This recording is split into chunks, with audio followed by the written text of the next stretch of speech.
Yes. All right. Page number 2. Good. Hi, I want to welcome everybody to public hearing on redistricting. And I appreciate everybody's taking the opportunity to come out and to speak to us. Let me again say that if you are here for the purpose of making comments to us for the public comment and have not signed up, please go out that door at the table right there. You can sign up and speak. Just because you are already sitting down and you haven't signed up doesn't mean that you can't sign up at any point in time.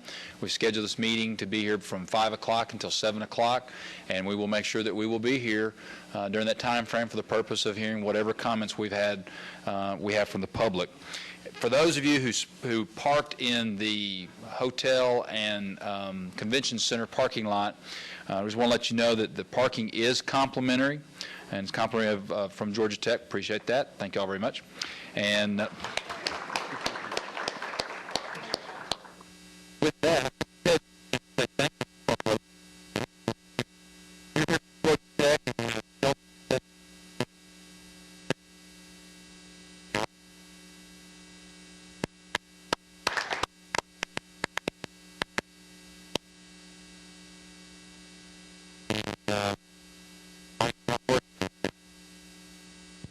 Testing 1, 3, 4, 5. This one works. Would you? Well, I can't count yet. Okay, we'll work on that other mic. Is that better? Thank you. Thank you for the feedback. I really appreciate it. So thank you very much for Georgia Tech for doing that. If you parked in there and when you're leaving, if for some reason somebody tries to get money from you, you tell them and mention them that you were here for the public hearing with the Georgia General Assembly event, and you should get your parking free. So just in case there's anything like that, so make that clear with that. I want to thank you for attending a meeting on a topic that does not often get much attention, the issue of redistricting. This is the last of 12 public hearings we've held around the state, which is more than we've ever had in Georgia history to our knowledge. We've gotten to hear from a lot of great people and see a lot of different parts of our state. We've had some adventures on the way, too. In one hearing, power went out in a building where the meeting was supposed to be held due to some severe storms in the area. Dalton sustained more damage in that electrical storm to their electrical infrastructure than they did in the blizzard of 1993. So since we had a building that had no lights and had no cooling, we decided it was best to find a location where we could have both lights and cooling for those individuals who wanted to come and to participate. Due to the great work of local officials, we were able to move the facility just across the street because we didn't want to have the meeting in a dark room. We are holding these hearings to hear from you. Usually when politicians get together, it's to talk to you instead of hearing from you. These hearings aren't questions and answer sessions because the purpose of them is to gather information from you about what is important to you in this redistricting process.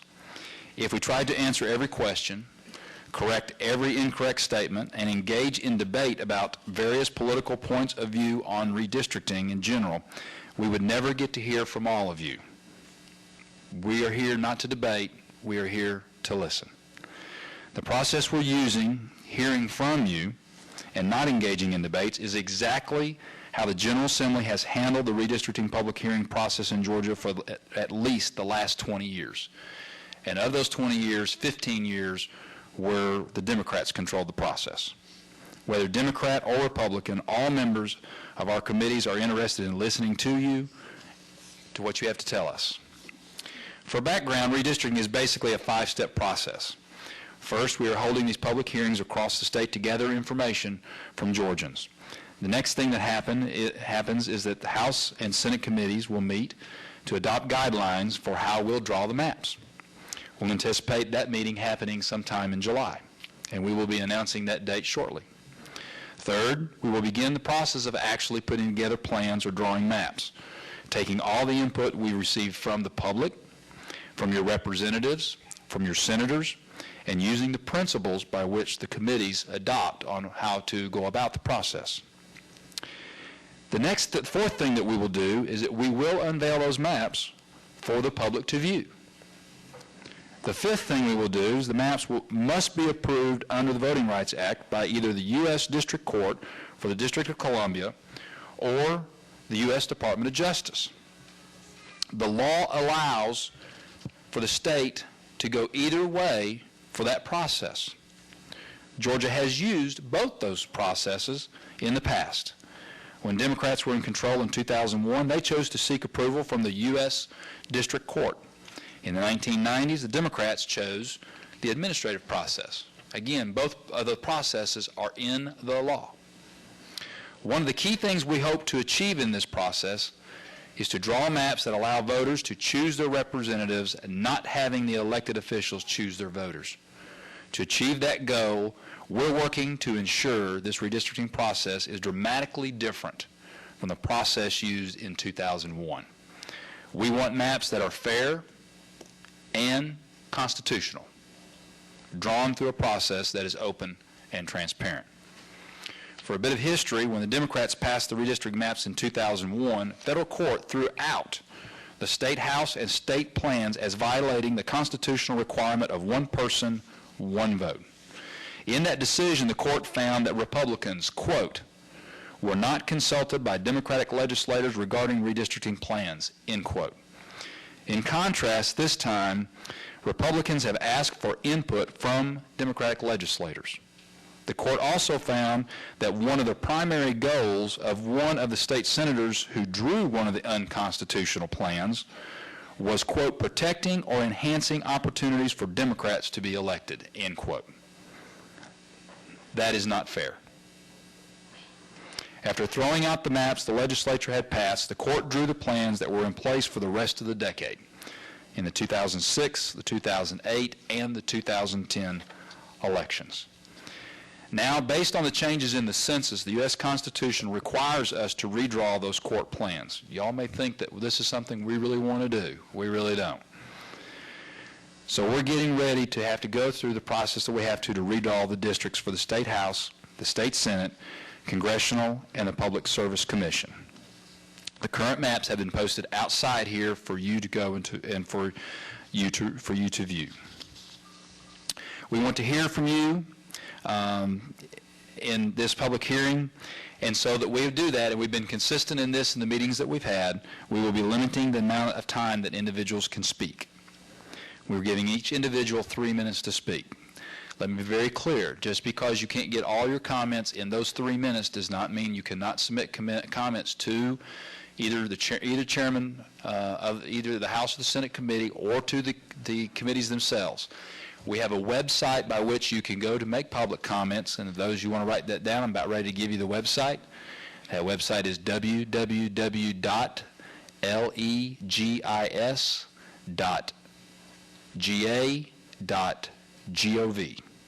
You can go to that and to make sure your comments. Of course, you're always welcome to contact your senator and your House representative and to communicate to them the input that you wish for them to have in consideration as we go through this process. We have scheduled this meeting to be from 5 to 7. We will go through all those who have signed up. We will keep asking people to see if they want to sign up. And if we run out of speakers, we will simply take a break to give those people who may be on their way here to come to sign up and to speak, but we will be here until 7 o'clock to make sure that we've given the opportunity for those who want to show up in that time frame to be able to come and to speak. I will remind everyone that this is being videotaped. Every one of these public hearings have been videotaped, and they are also on the website. So if you want to go and see what other comments have been made in other parts of the state, you can go on that website and you can view those. So be mindful of that in the comments that you're making, that you are on candid camera. So if you haven't signed, again, I know people are coming in. If you haven't signed, you want to speak, please go out to the room out there and sign up. This is a good opportunity for me to tell everybody, if you have a cell phone, let's please take the opportunity right now to silence your cell phone, put it on vibrate, so that it doesn't go off when somebody's making any comments. Again, we're here to listen to people. I will ask that you respect for the speakers and please refrain from applause or outbursts so that we can systematically go through this so everybody can be heard. We will call out names. I will try to call them two at a time. One comes to the podium right here, and the other individual, if they will stand very close by so they can quickly move in. When you come to speak, please say your name first and where you're from so we can have it for the record. There's times when there may be individuals that are here from the General Assembly that may want to get in contact with you afterwards or whatever, so they need to know your name, and we'll have it on the record. With that, we want to take a quick moment to have members of the General Assembly who are here to introduce themselves, how we've been doing this, and we'll continue to do this. First of all, we will ask for the members of the Senate Reapportionment and Redistricting Committee, if you would, to raise your hand or whatever, and we'll get a mic to you. First of all, I will tell you, my name is Mitch Seabaugh. I am the senator from the 28th District from Cayeta County, as we pronounce it down there, the Noonan area. And I will let the other officers of the committee, the ones that are sitting up here are the officers of the committee, and I will let them introduce themselves first. Thank you. I'm Bill Cowsert. I represent the 46th District. I'm from Athens, but we still love the hospitality of Georgia Tech here. My district has Clark County, Oconee County, and Walton County, Georgia. Thank you. I'm Charlie Bethel. I'm a senator from the 54th District, which is Dalton. I represent all of Whitfield and Murray counties and portions of Catoosa and Gordon County. Okay, other members of the Senate Reapportionment and Redistricting Committee. I know I saw at least one other. Why are you back there? There's chairs right here, Senator.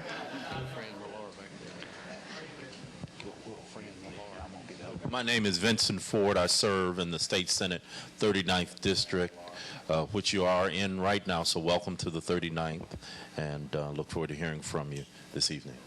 Any other members of the Senate Reapportionment District Committee are here? Okay, any other members from the Senate that are here? If you could please stand up and so we can get a microphone to you so you can introduce yourself. Good afternoon. I'm Senator Horaceena Tate. I'm honored to represent the 38th Senatorial District of Georgia. I'm Senator Fran Miller. I represent Senate District 40, which is North DeKalb and Peachtree Corners in Gwinnett County. Well, again, this is being videotaped, so we go through the sound system so that we make sure that we have that all on record. I'd appreciate that. I know it takes a moment. Believe me, this is not going against y'all's time to comment to us, okay? My name is John Albers, and I represent the 56th Senate District, which is North Fulton County, cities of Sandy Springs, Roswell, Johns Creek, Alpharetta, Milton, and Mountain Park. Any other members of the Senate? With that, I'd like to turn quickly over to the microphone over to the House Chair of the House Reapportionment and Redistricting Committee, Representative Roger Lane, for the purpose of introducing the House members. Good afternoon. I'd also like to welcome everybody here and appreciate your attendance at this meeting. I do chair the House Reapportionment and Redistricting Committee. My district is House District 167, which is down on the coast, Darien, McIntosh, Long, Wayne, and Glenn counties. And we're pleased to have you here. I'll hand the microphone over to the other officers of the committee, and then we'll ask each House member on the committee to introduce yourselves and tell us what district you represent, and then we'll get to other House members who are here. And I guess we have a pretty strong Fulton County delegation. If you're from Fulton County and are part of recognizing us here, if we go ahead and recognize y'all now, if you'd like to, well, let me get to that in a minute. Let me go ahead and finish this up before I get out of order. I'm going to hand it over to the other officers and let them introduce themselves, and then we'll do the individual members. I'm Matt Ramsey. I represent the 72nd District in the State House from Fayette County. Doug McKillop. I'm Secretary of the Committee, and it's House District 115 from Athens. Okay, now if we have the members of the House Reapportionment Committee introduce yourselves, please. Representative Richard Smith from House District 131, which is a part of Columbus. Representative Tom Dixon from the 6th House District, which is parts of Whitfield, Murray, and Catoosa counties. Good afternoon. I'm Representative Ed Reinders from Southwest Georgia, House District 152. I represent parts of Lee, Daugherty, Worth, and Colquitt counties. Good evening. I'm Representative Lynn Smith. I'm from Noonan, Georgia, and I represent the city of Noonan. I also represent the western part of Coweta and a small part of Heard County. It's House District 70. House members. Good afternoon. Representative Mac Jackson from District 142, Washington County, Jefferson County, a portion of Burke, a portion of Emmanuel, and a portion of Johnson County. It's good to be here at Georgia Tech. I'm Representative Bob Bryan, and I represent the city of Savannah, Garden City, and parts of Chatham County.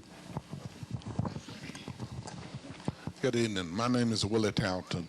I represent District 145, which is Warner Robins, Georgia.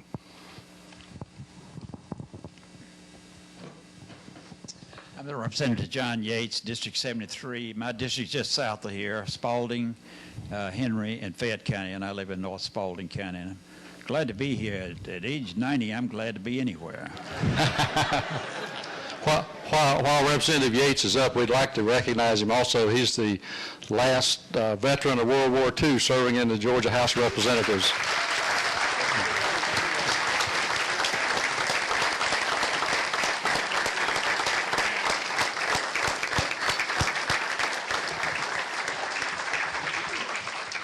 And he's a real trooper. He's been to just about every one of these public hearings we've had. This is our 12th one. I think he's been to 10 of them now, or all of them except one. So he's been to all over the state, and we appreciate him. Thank you.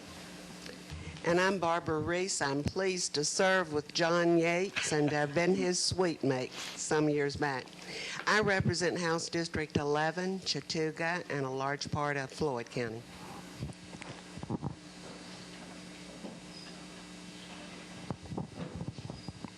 Good evening. I'm Ron Mayo. I represent House District 91, which includes parts of DeKalb and Henry counties. That's all the, oh yeah, Bobby over there. I'm Bobby Franklin, representing House District 43, the northeast corner of Cobb County.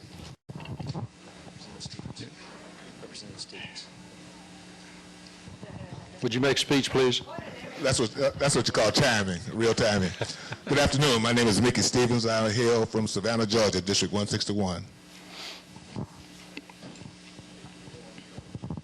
Henry Wayne Howard, District 121, Augusta, Georgia. And if you would, at this time, these House members and Senate members have been to, this is the 12th public hearing now, and they have really attended and really paid attention and interested in what you have to say. Let's give them a big hand. No, I'm going to do the rest of them. Okay. And now the rest of the House members who are here, if you'd introduce yourselves and tell us where you're from. And I know there's some Fulton County folks that would. Good afternoon. I'm Wendell Willard, representing part of Fulton County, City of Sandy Springs, Roswell, Johns Creek, District 49. Thank you. I'm Representative Ellie Dobbs, District 53, from West to Northwest City of Atlanta. Good afternoon. I'm Lynn Riley. I represent House District 50 in North Fulton, the City of Johns Creek.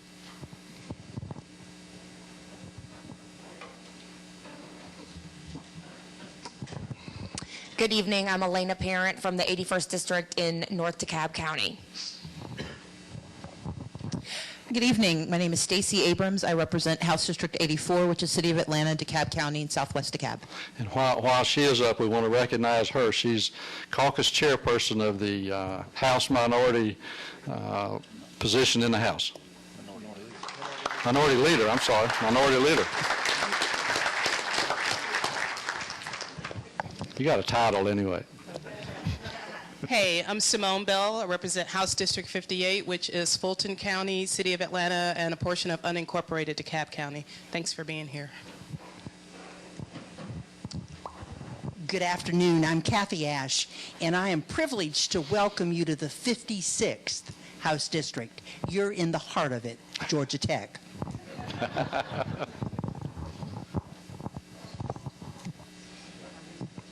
Okay.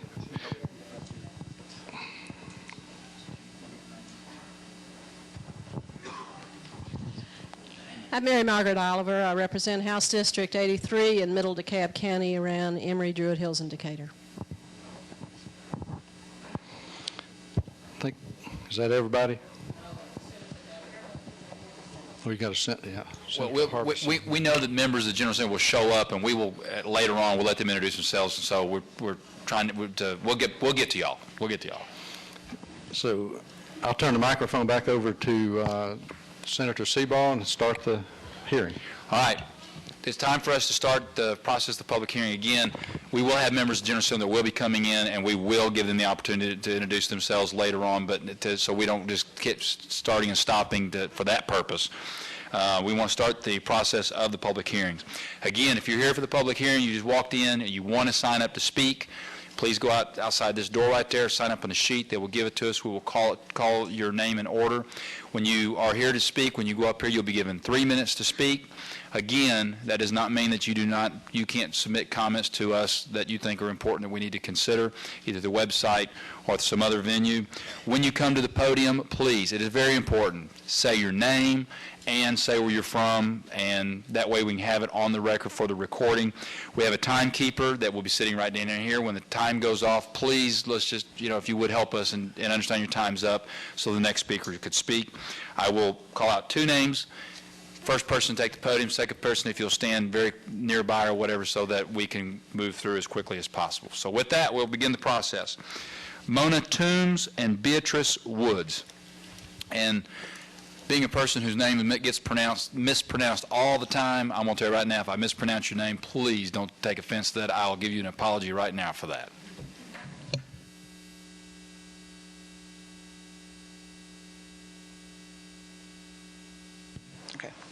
Good evening. My name is Mona Toombs, and I am an officer of the Georgia Federation of Teachers, and I have 3 requests for this body. I am requesting that this body respect the voting rights of all Georgians. Number 2, respect African American voters by keeping Fulton County Democratic. And number 3, allowing Senators Fort, Tate, O'Rourke, and James to continue to champion the public education and continue to fight for quality schools in our Georgia public school systems by not restructuring district lines. Thank you. Ms. Toombs, can you say where you're from, please?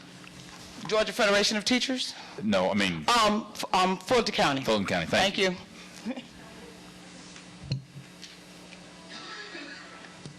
Good afternoon.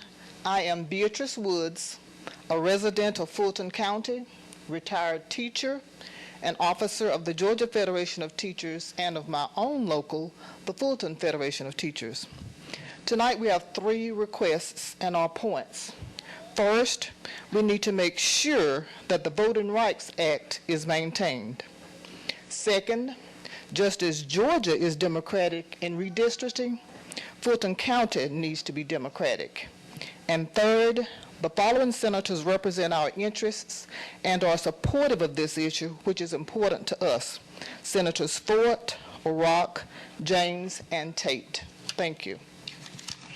Thank you. Helen Butler, and I am sorry, I know I'm going to mess this one up, but I'm having a tough time reading it. Vargy, is it Atkins, Watkins? Okay, you know who you are. Good, thank you. I was going to read your phone number, see if that would...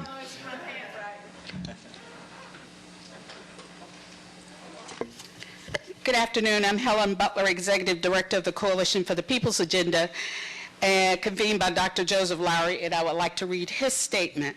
As one of the many individuals who marched and fought to protect the rights of all citizens to participate in the electoral process through the 1965 Voting Rights Act, I feel the following principles should be adhered to in this redistricting process. The redistricting and reapportionment process should be guided by the principles of the Constitution and protected by the Voting Rights Act as established in legal rulings. The one person, one vote doctrine requires that districts be drawn so that each individual's vote be given equal weight. Section 2 of the Voting Rights Act prohibits any voting procedure, a practice that results in denial and or abridgment of the right to vote based on race, national origin, color, and prohibits vote dilution. Section 5 of the Voting Rights Act ensures that no voting procedure changes are made that will lead to retrogression in the position of racial minorities with respect to their effective exercise of the right to vote. This process must be fairly applied to all voters. Voters should be able to define their own communities. All voters are equal under the Constitution, and maps should accurately reflect voting patterns. Citizen review and input is critical to this process. Every effort should be made to include voters in the entire process, not only during a hearing, but they must be able to participate as the maps are being developed rather than seeing them immediately before adoption. We should incorporate citizens as a part of the formal structure for reapportionment and redistricting. The purpose of reapportionment is not to favor the election of any political party. The goal is to ensure that the districts accurately reflect cultural, economic, social, and political demographics of the state. The emphasis, again, should be on voters. Overall, though, the guiding principles should be fairness, transparency, equality, and inclusion of everyday citizens. Thank you. Again, I'd ask that we not have any outbursts tonight so we can not take time away from our speakers. Good evening. This is I'm Vanjie Watkins, Fulton County. Watkins, okay. And this is exciting because this is the first time I've ever been involved. Never been invited, never been encouraged, so it's a wonderful event for me.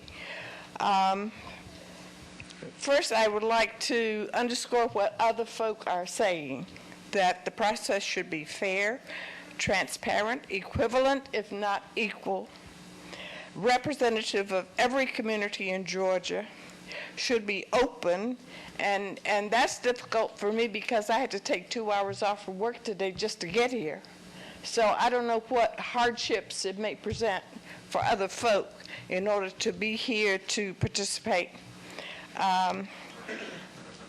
This is an observation, so excuse me, I don't mean to insult, but there's no one at the table that looks like me. So what I'm suggesting is that there should be greater diversity in those people who are going to make the decisions about what ultimately the districts will look like and what they will represent. And I do appreciate your offer to include all the citizens in the state of Georgia. Thank you. Ms. Watkins, could you tell us where you're from, please? Fulton County, Fulton Southwest unincorporated. Thank you. All right, Eugene Rhee and Brad Carver.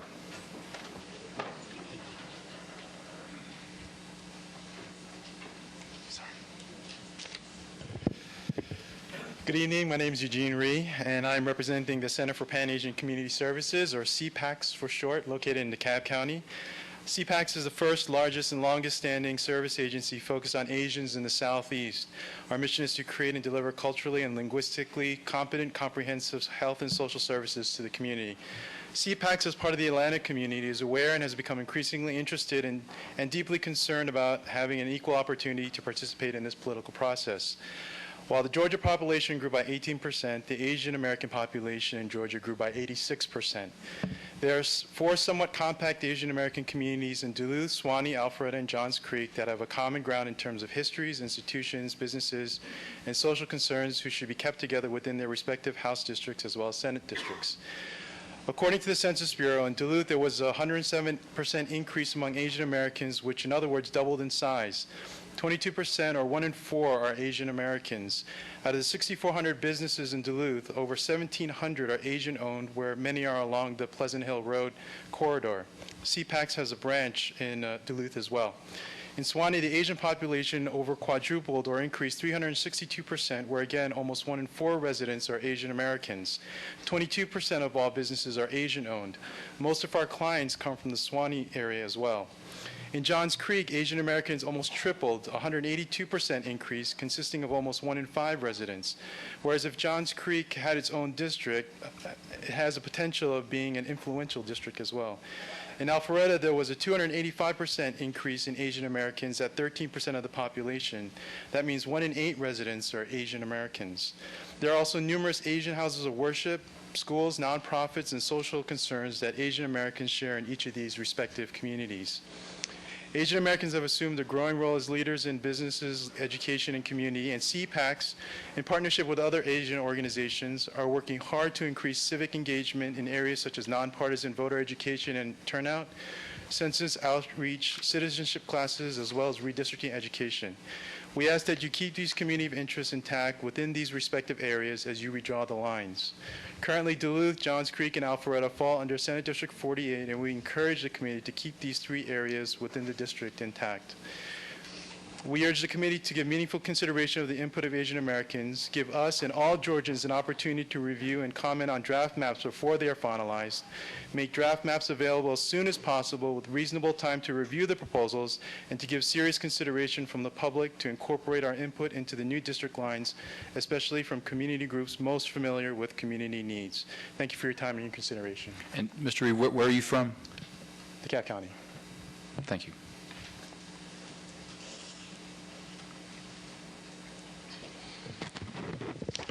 Good evening, Mr. Chairman, fellow members of the committee. My name is Brad Carver. I'm a partner with the law firm of Hall, Booth, Smith & Slover and the Senior Managing Director of HBS's Government Affairs. My wife, Michelle, who's here with me and will be following me, are very proud residents of North Buckhead. And we are here for 2 primary reasons. One is to strongly support and endorse the recreation of the old Sandy Springs Buckhead State Senate District that Senator Paul Coverdale used to sit in. That is actually went to Mike Egan and then finally to Rusty Paul. And then secondly, to strongly encourage the movement of the 6th Congressional District south into Buckhead. First, let me comment briefly. The focus of this and the reason why we are encouraging this is because Buckhead and Sandy Springs are a strong community of interest that dates back many, many, many years. It's also extremely important for the future economic development of the city of Atlanta and really all of Metro Atlanta and Georgia. On the State Senate District, the late Senator Paul Coverdale has the legislative office building named for him. However, his old State Senate District no longer exists. It was drawn out when the judges drew the district, and so we're here to strongly encourage that it be redrawn. Buckhead has approximately 100,000 people. Sandy Springs has about 95,000 people. The ideal State Senate District size is about 173,000. So if you can see, it actually would be a good fit for a State Senate District. If you bring the district all the way down to the V, the Brookwood split, which is basically the V of I-85 and I-75, that would be that 195,000. Frankly, there is another boundary, maybe Peachtree Creek, that would make a lot of sense. When you look at districts, they need to be compact, and that's exactly what we're looking at, is making a district that would be compact and would be a community of interest. And natural boundaries or man-made boundaries like I-85, I-75, or Peachtree Creek would be a reasonable boundary. On the congressional district, there needs to be, we all know there's going to be a new congressional district to our north. That will push the 6th congressional district south. And so, frankly, we think it would make a lot of sense, again, from a community of interest standpoint, for the 6th congressional district to push out of Cherokee County, moving the 9th congressional district into Cherokee County, and then having the 6th congressional district moving into further south in Fulton County and incorporating more of North DeKalb, specifically the areas of Brookhaven and Buckhead and Sandy Springs, because they have a community of interest. The reason this is so important is because of economic development. We need to have bipartisan representation. Thank you very much. Michelle Carver and John Bailey.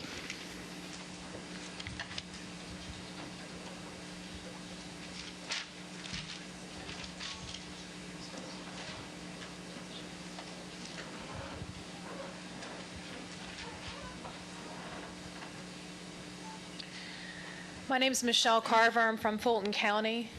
I'm here because I'm the chair of House District 54. I've spoken with those officers and we're united, and they've asked me to come here to advocate two things. The first thing is they'd like to recreate the old Buckhead Sandy Springs State Senate District. And the second thing is to bring the 6th Congressional District south to include the rest of Sandy Springs, Buckhead, and Brookhaven in both Fulton and DeKalb counties. Thank you. Thank you. Hello, I'm John Bailey, and I'm the third vice chair for House District 54. I've been living in Buckhead since 2004, and I'm very active in that area, also in the real estate business. So we're active within the areas. We understand Sandy Springs and North Buckhead, and where if we could move the 6th Congressional District down to what Brad was saying earlier, it would help reconnect our community. And I think that if you look at the maps the way they're drawn right now, it's kind of, we're in a disconnect. We have north of 85 there. It's in a different district, and then you have just south of 285, it looks like the 6th District stops, and then it kind of fingers down on to the Vinings area. And I think if we could bring that across, we would share a lot of the same community interest, and also I think there would be some good reasons for doing that as a community, so we could partner up, because we have a lot of friends that kind of share areas, but we're in 2 different areas. And I think that would be a good idea, and we hope that you can take that into consideration. Thank you. Thank you. Melissa Plew and Gordon Certain.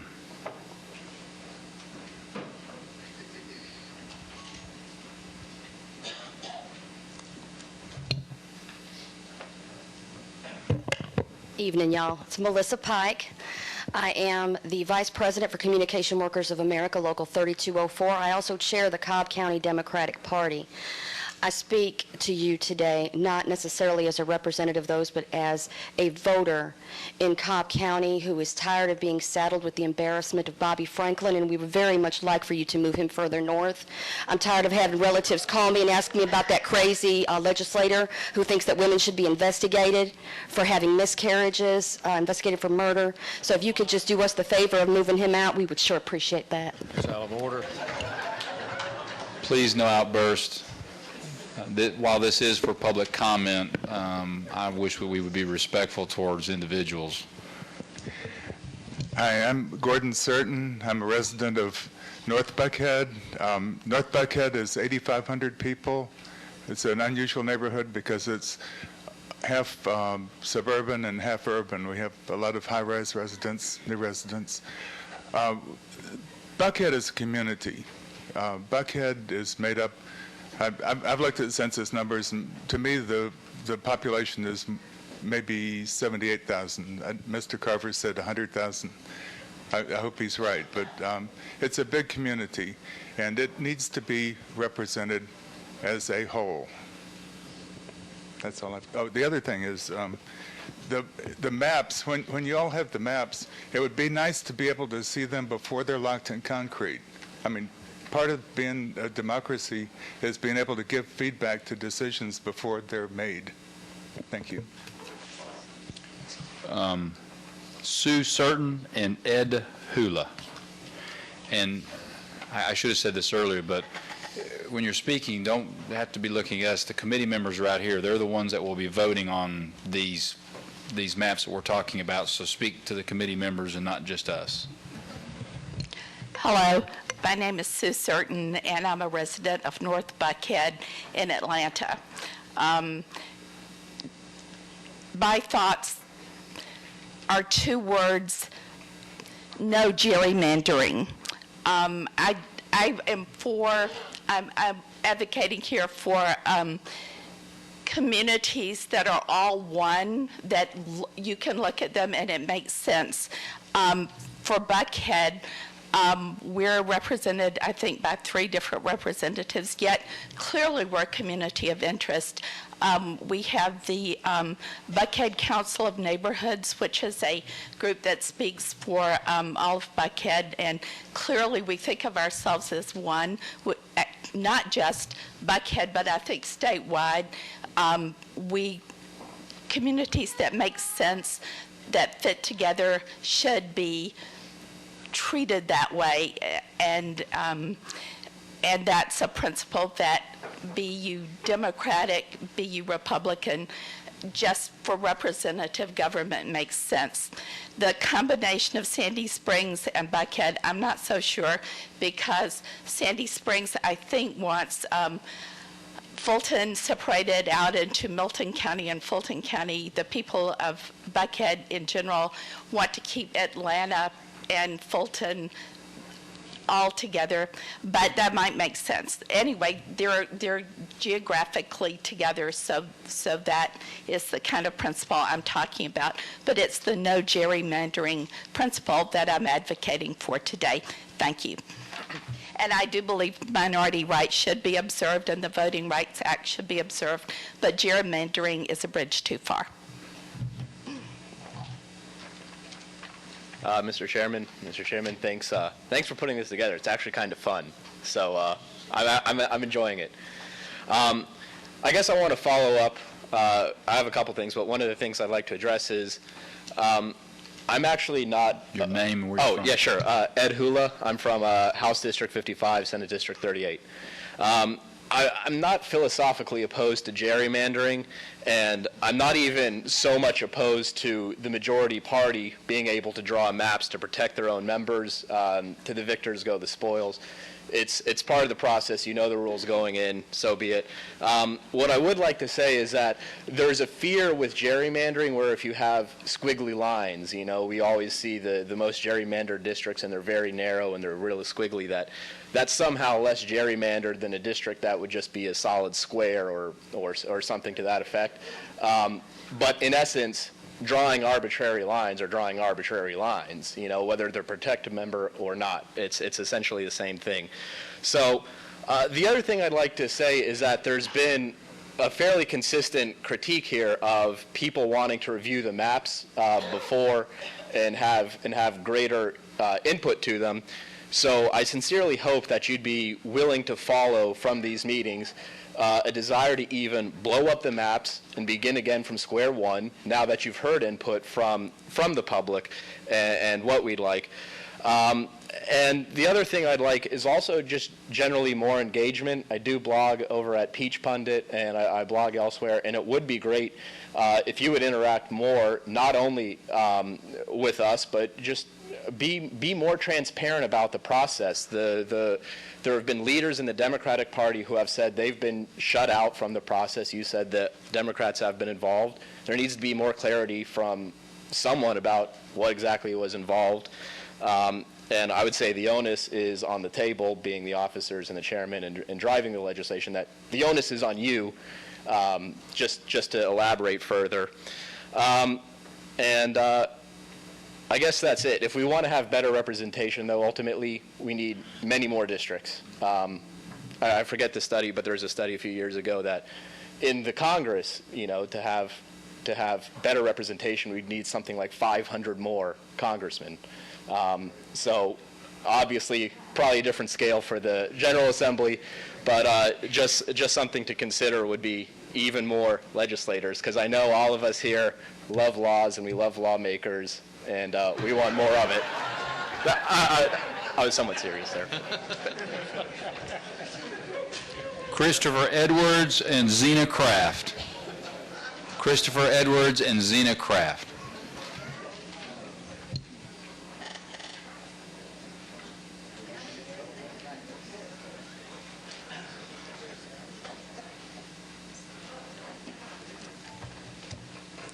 Hello, my name is Christopher Edwards. I'm a concerned citizen from DeKalb County. I've been to several of these hearings, and I've heard all about communities of interest, transparency, and most of all, fairness. I'm sorry, but this process is not exactly about fairness. This process is not about making elections more competitive for Democrats, or for Republicans, or for special interests. It really shouldn't be. Reapportionment should be about equity. One person, one vote, and equal representation for everyone. Fairness, but only fairness for everyone. But while we're on the subject, let's talk about some things that are not fair. Having hearings when men and women are still at work or taking care of their families is not fair. Having a committee that lacks diversity is not fair. Holding these public hearings before any maps have been drawn, before any information has been made public, is not fair. After 12 hearings, what have we learned? What do we know now that we did not know at the beginning of this process? Nothing. Absolutely nothing. The process is flawed. Please do not blame Democrats for the reapportionment hearing format. Please fix the reapportionment hearing format. Thank you. Again, this is a public hearing, and we've asked for respect of adult individuals to please withhold any outburst or anything, because you're taking away from the comments, and for people to hear the comments of the speakers. Please continue. Thank you. My name is Zena Kraft. I'm from Fulton County, right here in Midtown. I am also a member of the Georgia Coalition of Black Women, an organization that's celebrating 30 years of advocating for women and girls this year. I think it's a pity and a shame that you're not taking questions, because I have a ton of them. And I also have a hunch that many of the people that we advocate for, women and poor people, people of color, have a ton of questions as well. So I will just tell you what my concerns are in the form of a comment, since I won't have an opportunity to have any answers. But I'm concerned about transparency, and I'm concerned about fairness. I'm concerned about proper representation. I live here in Midtown. It's a very, very diverse community, and I would like to make sure that we have diverse representation. I would like to make sure that women have an opportunity to vote for women, and women of color have an opportunity to vote for people that look like them. I also want to let you know that women in Georgia represent more than 51% of the voters, and I'd like to let you know that the Georgia Coalition of Black Women has registered thousands of voters, and we will continue to do that. I would like to let you know that women are the majority voter in 125 cities, 22 counties, and 4 congressional districts, including this one, the 5th district. And I would like to let you know that this process needs to be fair and inclusive and transparent, and you need to communicate. I am quite sure this whole process is quite confusing, and average everyday people don't understand it. They don't understand the ramifications of your decisions. And like the gentleman that just spoke before me, no one has seen any maps. The process needs to be a lot more open and a lot more communicative to people, so that they understand the ramifications of the maps that you're considering drawing and how that will affect them on an everyday, how does my life work basis. Thank you. Thank you. Marianne Gaunt and Karen Davenport.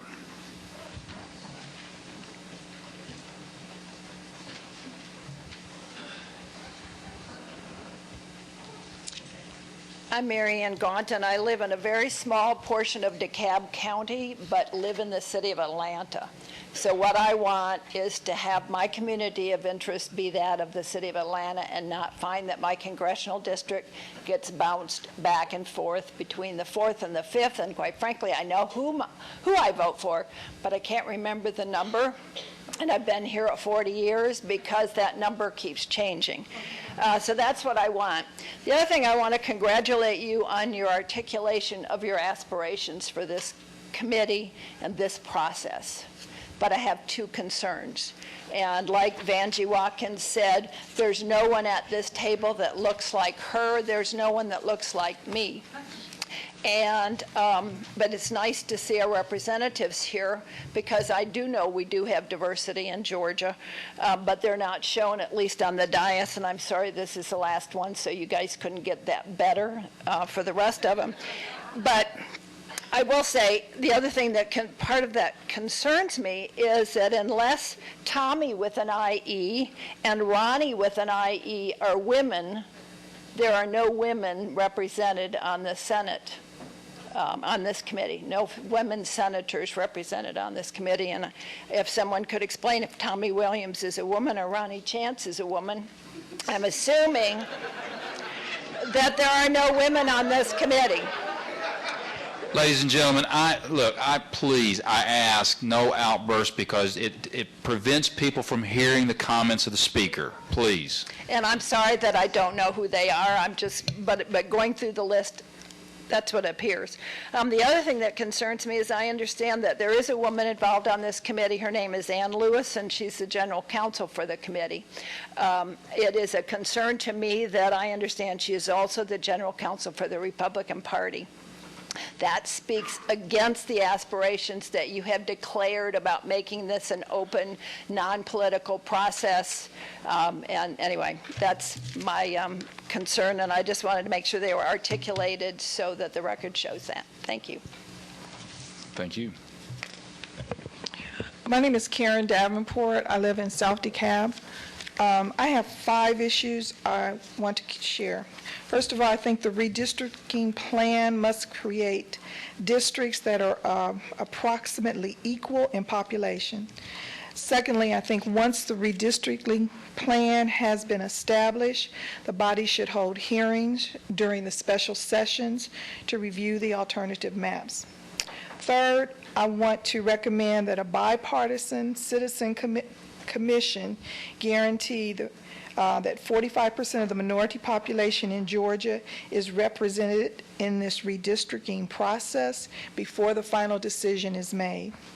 Fourth, I suggest that those who are drawing the lines actually represent the population of Georgia. And fifth, when the maps are drawn, there needs to be sessions where the electorate can give comments on them before they are adopted by the legislature. And our sign-up sheets and other forms of media could easily let the public know when these sessions take place. Thank you. Thank you. Dan White and Jeff Meeks, or is it Mears?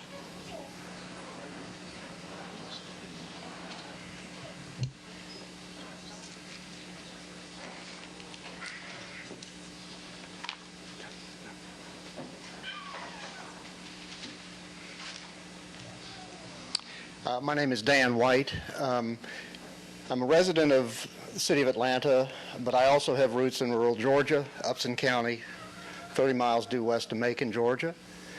Appreciate the opportunity that the committee avails us for public comment.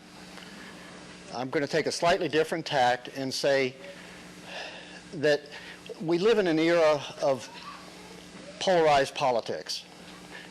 And I think some of the polarization comes from the way we construct our representative districts. I thought the fellow that had the idea of using recognized geometric shapes as kind of a basis for creating districts might be onto something.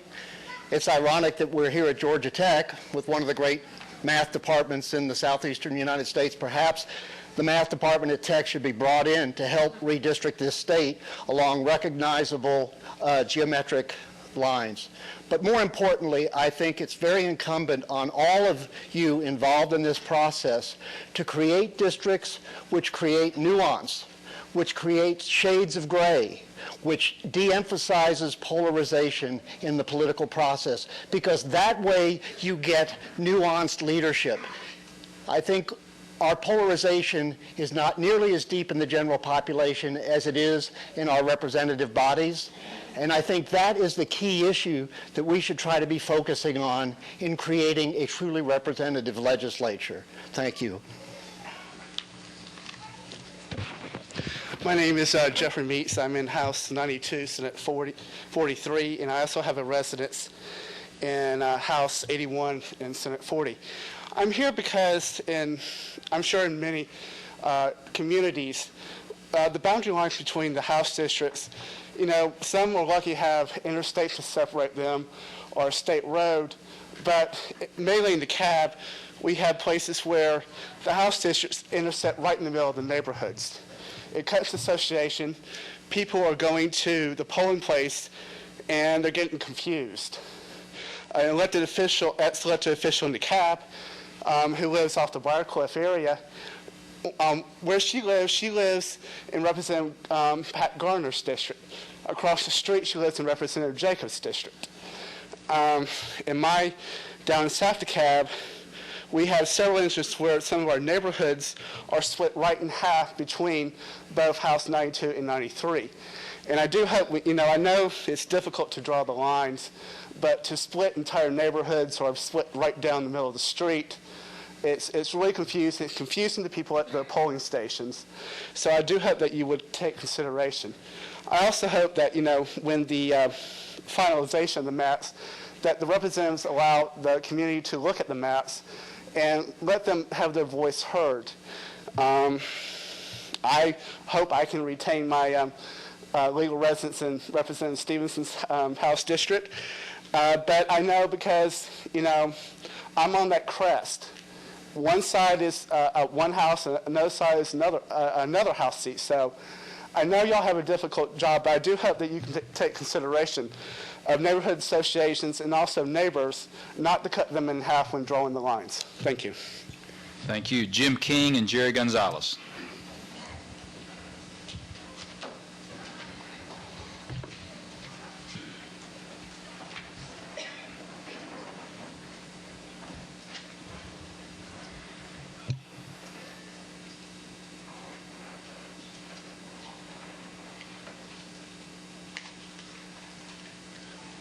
All right, glad to be here. Thank you to the committee.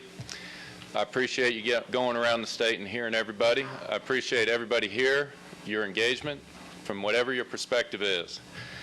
I live in Chastain Park in the city of Atlanta. Chastain Park is a community that's part in Sandy Springs and it's part in Atlanta. It is on the northern end of Buckhead. It's Fulton County. I am the chairman of the Buckhead Council of Neighborhoods. We have roughly 40-plus recognized neighborhoods in Buckhead. We have approximately 31 neighborhoods on our council. I was going to say that Buckhead is roughly 85,000 folks, somewhere between Gordon and Brad. Okay. It is truly a community. It started as a much smaller area, and it has grown in all directions.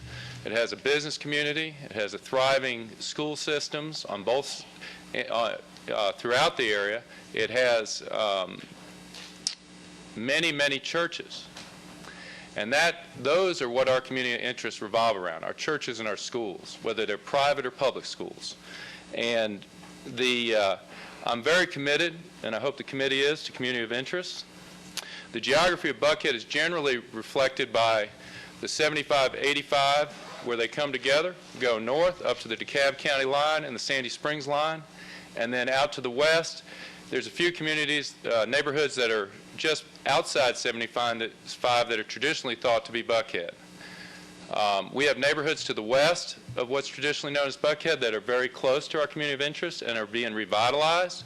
We have neighborhoods that are just below us that are very similar, but they're not considered Buckhead, over in the Lynn Ridge area and over towards Berkeley Park and kind of in that area, even down a little bit into Midtown. But traditionally, Buckhead has most common interests with Lower Sandy Springs inside 285. And that is where its most common interests are because of the churches and the schools. But I'm here to speak to ask that we get a state Senate district similar most recently to the Senator Egan Rusty Paul seat years ago, which really was Buckhead, Sandy Springs, and a piece of Roswell, to best I remember. But I also want to take an opportunity to give a personal note. People talk about disenfranchisement. Well, our Senate district was taken away, split in two, and it was done by party and race. I don't care what party it was, and I don't care what the racial factors are. That was wrong, and it was done a decade ago. It's an injustice. We were disenfranchised, and it needs to be corrected so that our current community of interest has a senator to go to. Time. Thank you, sir. Thank you.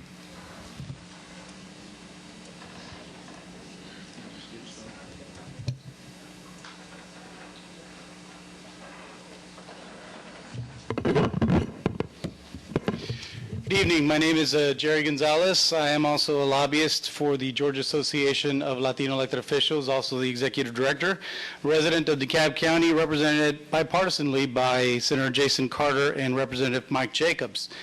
I am here representing Galeo, an organization focused upon enhancing civic engagement and leadership development of the Latino community all across this great state of Georgia.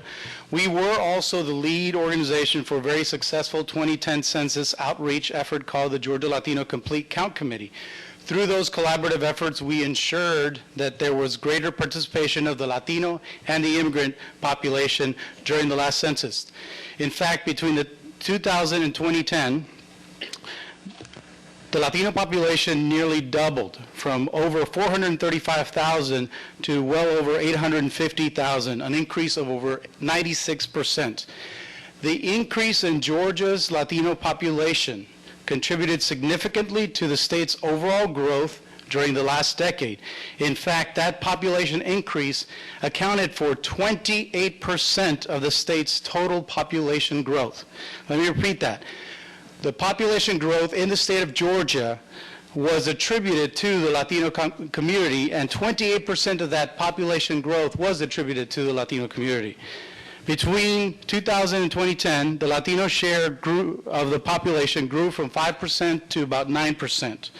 Latinos comprise 13% of all Georgians under 18. Gwinnett County, for example, is home to 19% of the state's total Latino population. And within Gwinnett County, the Latino share of that population is about 20.1%. Some places in Gainesville, Dalton, and the Chamblee-Doraville area also contain significant population representation within the Latino community. It is essential that Latinos have an equal voice in redistricting to ensure that our community has a fair opportunity to elect candidates of our choice. The Voting Rights Act of 1965 protects, makes sure that minorities have access to electing their public officials, and we should respect that. Given the hostility of Georgia's anti-immigrant and anti-Latino legislative initiatives headed by one of your committee members, Mr. Matt Ramsey, the most recent HB 87, it is important that the Latino community be fairly able to influence the outcome of elections to select candidates of their choice for representation. This is critically important to ensure candidates or elected officials will be responsive and respectful of Latinos within their districts. One can only look at Georgia Senator Renee Unterman as an example of poor representation.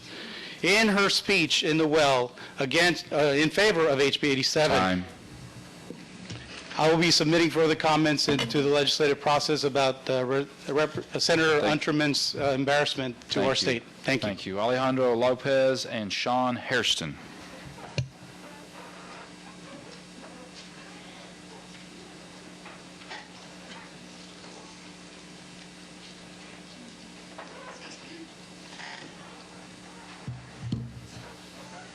Good afternoon, everybody. It's my first time being here. My name is Alejandro Lopez.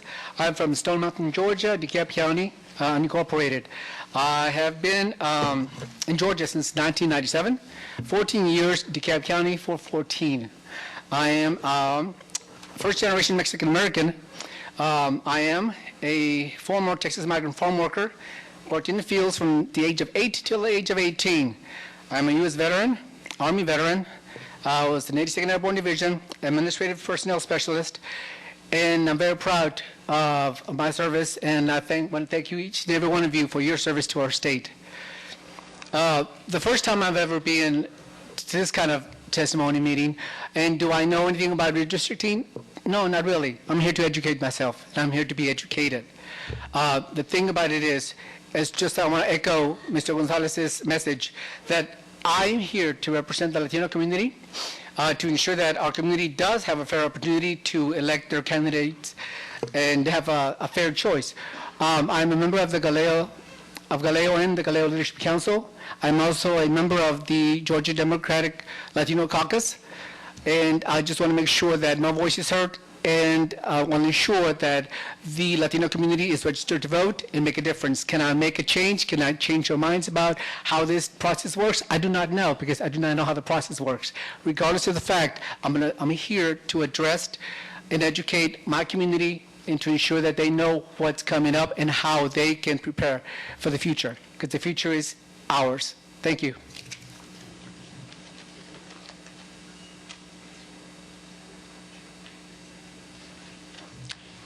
Well, hi, my name is Sean Hairston. I live in Dunwoody. Thank you for hearing a lot of the same things over and over again, and I apologize, I'm going to be a little redundant myself. I have 5 requests. 1, I hope the districts are compact and don't look like ink blots. 2, I hope they minimize the maximum distance within the district. I'd like to see the communities kept together. I would like to see minimized division of counties. And lastly, I want to encourage you to do such a good job that this is the last time we ask for federal approval. We don't need Washington to tell us how to vote. Thank you. I want to take a moment here. It is 6:06 by my clock. I know we had a lot of people that may have come in. If you're here for the purpose of speaking at this public hearing, please go out that door right there and sign up on a sheet. They'll bring them up here, and we will call everybody in the order in which they signed up. And we're just again, because I'm sorry for some of this is repetitive, but for those who came in new, limiting comments to 3 minutes. That does not mean that you're prohibited for any other comments. We have a website that you can go to. That website is www.legis.ga.gov, and you can submit all the comments you want through that. You can contact your local senator, representative, my office, Representative Lane's office, or whatever to do that. We've had members of the General Assembly who have shown up since we introduced everybody before, so we want to take just a moment real quick. If you have not had the opportunity to introduce yourself to this audience, if you would raise your hand and stand up so that we could make sure that we give you the opportunity to be recognized here. These comments are not just for the officers of the committee and for the Reapportionment Committee. The entire General Assembly is one that will have to vote on these ultimately, so they're here hearing what you have to say. Thank you, Mr. Chairman. I'm Senator Nan Orrock, representing Senate District 36, which is downtown Atlanta on the eastern side.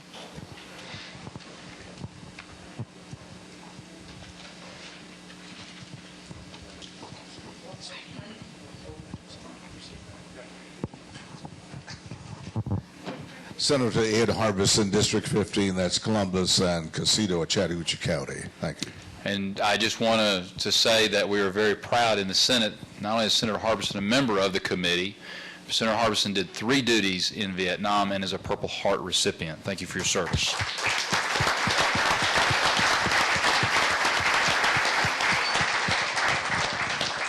Good evening. I'm State Senator Gail Davenport, and I represent District 44, portions of Clayton County and Henry County.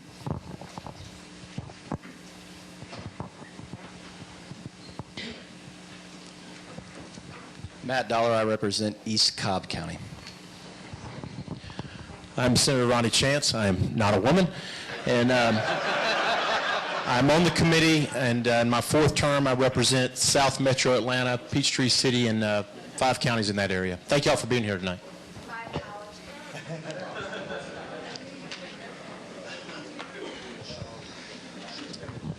Good evening. My name is Sean Jurgensen. I represent the 22nd District in the House of Representatives, and that's Cherokee County.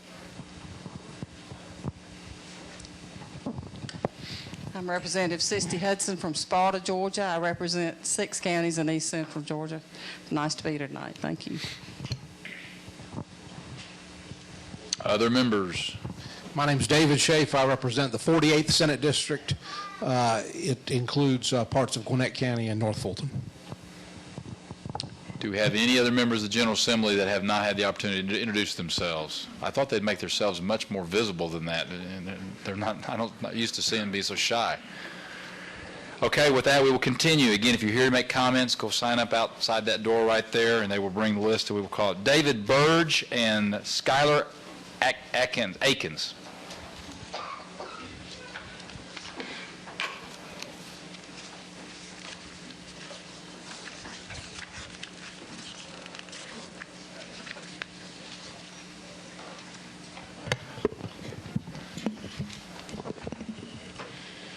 Good evening. My name is David Burge. I live in the Peachtree Heights East portion of Buckhead, which you would consider South Buckhead.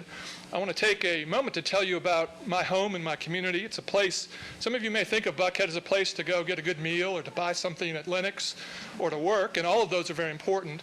But it is a very important community. It's where I raised my 2 children.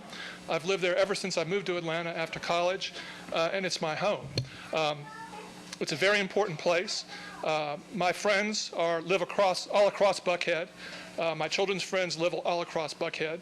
They play ball together. We go to church together. We go to school together. It is really one community. And I would take that all the way up to 285. We have the city limits sort of snake through neighborhoods near Chastain Park, but we're really one community. We tend to work together, and as I mentioned, we play and worship together. And it's important, I think, that we have a voice, a single voice, if we can, in the General Assembly and in Congress. When the maps for the State House were drawn up, they were drawn up by and large representing neighborhoods and community of interest. I happen to be in House District 54 right now, represented by Representative Lindsay. I've been represented by Representative Ash before and Representative Gardner before, and I didn't even have to move. But we've got effective advocates from both parties in the House. In the Senate, unfortunately, we've got 3 districts that represent Buckhead that look like books on a shelf, very thin. My Senate district is actually 1 precinct wide where I live. In certain places, you can see clear across it to the other side. And I think it's very important that Buckhead have the same sort of community representation in the Senate that we do have in the House from both parties. And I would like to bring back the Paul Coverdale, Mike Egan's Senate district that we've had for so many years. The other thing I want to mention is if the 6th district does have to move south because of the new 14th, it would make sense to join it with the 6th because of that common link that Buckhead has with Sandy Springs, and to give Buckhead that strong voice both in the U.S. House and the Senate that it enjoys in the State House. Buckhead is an important place to live, but it also generates a lot of money for the entire metro area and for the entire state. It's an important economic engine, and it needs that effective representation in all the branches of government. Thank you so much. Hello, guys. My name is Skylar Akins, and I'm from House District 11, State Representative Rick Crawford and Senator Bill Heath's district. I just wanted to first of all say that I was a student at the University of West Georgia, which is near the chairman's district out there in West Georgia, and we always had a problem. You know, students, they talk about community interest and things like that. What's a better way to keep communities of interest together than by universities and things like that? Because when I was a student government senator, I was elected as a chairman and as a senator 3 consecutive times while I was there. We always had a problem registering voters, not knowing are they in Senator Seaball's district, are they in Senator Hambrick's district, are they in Congressman Gingrey, which is the 11th, are they in Lynn Westmoreland's district, which is the 9th.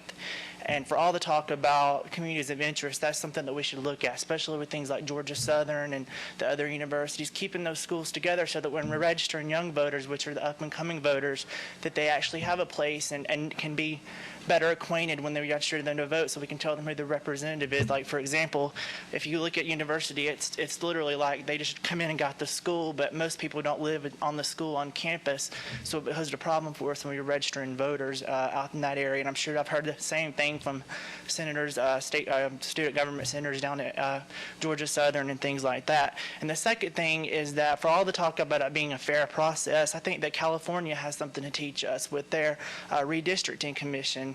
It's basically made up of people that are professionals from each congressional district instead of the hands of politicians. And Governor Sonny Perdue actually proposed something similar here in the state of Georgia. So it's kind of awkward when you have 2 partners, Governor Jerry Brown of California and former Governor Sonny Perdue, proposing that we put this in the hands of a nonpartisan commission. I think we have something to learn from that, and it would make the people of Georgia more satisfied to know that people in their community, people they trust, are drawing these districts instead of one party, one type of people, and one commission. I know some people might lose their jobs over there, some politicians, but I think the people of Georgia would rather see something like that, a nonpartisan process. And that'd be all for you. I just, when drawing the community of interest, thinking about the students and the universities and the people that want to vote, because those are the best community interest I can think of. And that really posed a problem for us when we were registering people to vote and having people to turn out. Them being in multiple congressional districts, Congressman Westmoreland is the one that comes to mind because I'm from that area. And also protect our rural legislators. You know, we don't want some districts to have like a little handle of one county.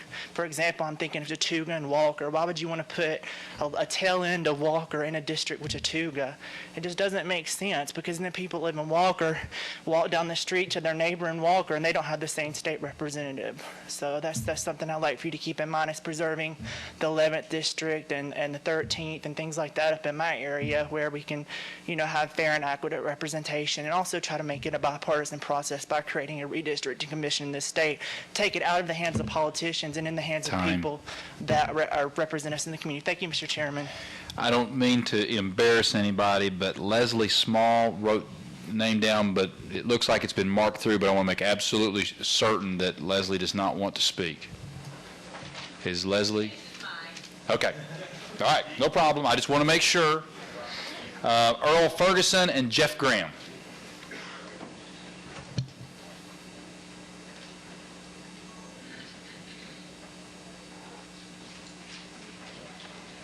Earl Ferguson, Atlanta, Fulton County, Morris Mill Road.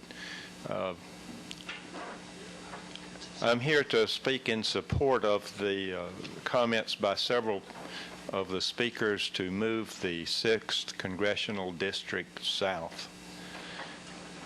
The district that I'm in, or the area that I'm in, used to be represented, well represented by Paul Coverdale and Mike Egan, and they're gone, but we don't feel that we're represented in the House district either. We do feel that we are more allied with the Buckhead community that everybody's mentioned, even though you might look at us as poor Buckhead. Specific areas, I'm a member of and active in the Margaret Mitchell Civic Association, Hanover West Civic Association, and the Cross Creek Community Association. We would like very much to see that District 6 district line move. And I know it'll have to move a long way, but we're praying for it. Thank you.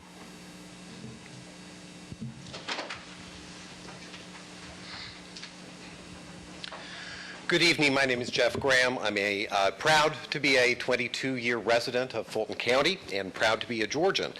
I am here to, of course, support an open and transparent process in which the public does have an opportunity to provide feedback on the actual lines of the maps before they are finalized. I also am here to ask for inclusion of multiple ethnic, racial, social, and religious minorities in the process, because we too are communities of interest.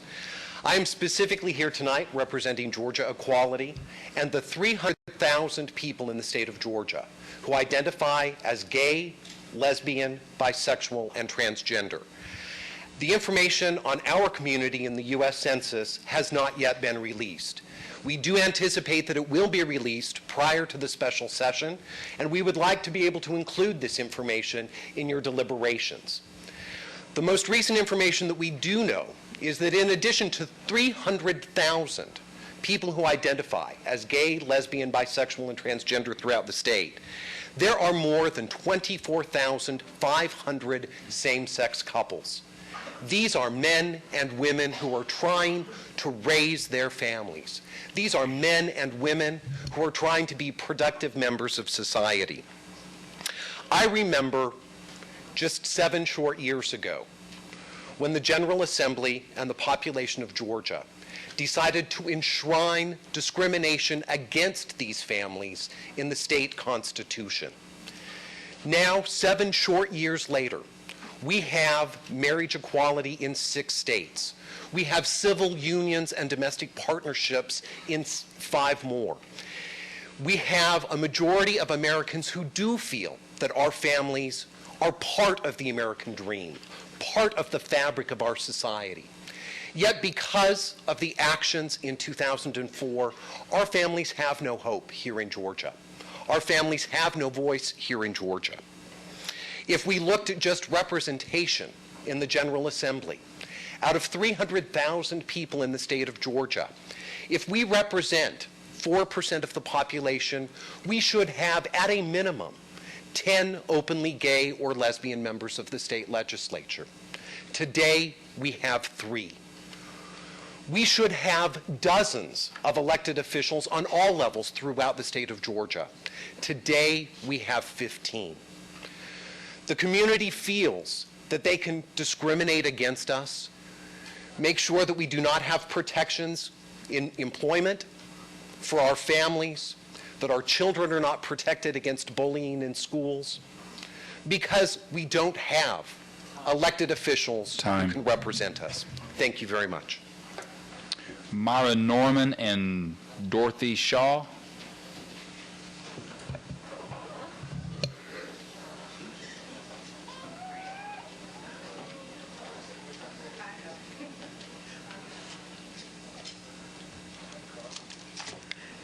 I'm Myra Norman, and I represent the Duluth-Gwinnett County area.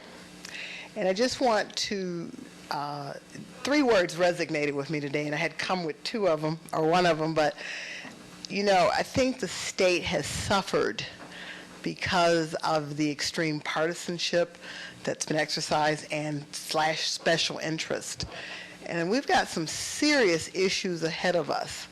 So I'd like to ask everybody involved in the process, whether as a spectator or in the legislative branch, to please try to, you know, eliminate those type of things from our decision making. A comment was made about race and party.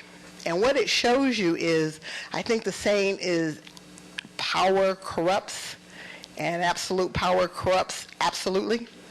So it shows you that, first of all, nobody is exempt from the actions of partisanship and special interest. And it also shows you that everybody is subject to falling into those behaviors.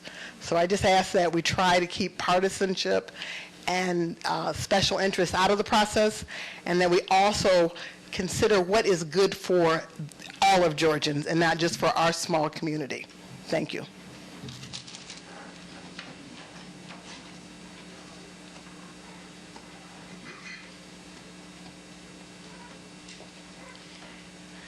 Good evening. I'm Dorothy Shaw. I live in South Gwinnett, and I appreciate the opportunity to speak to you again. Saw you in Gainesville.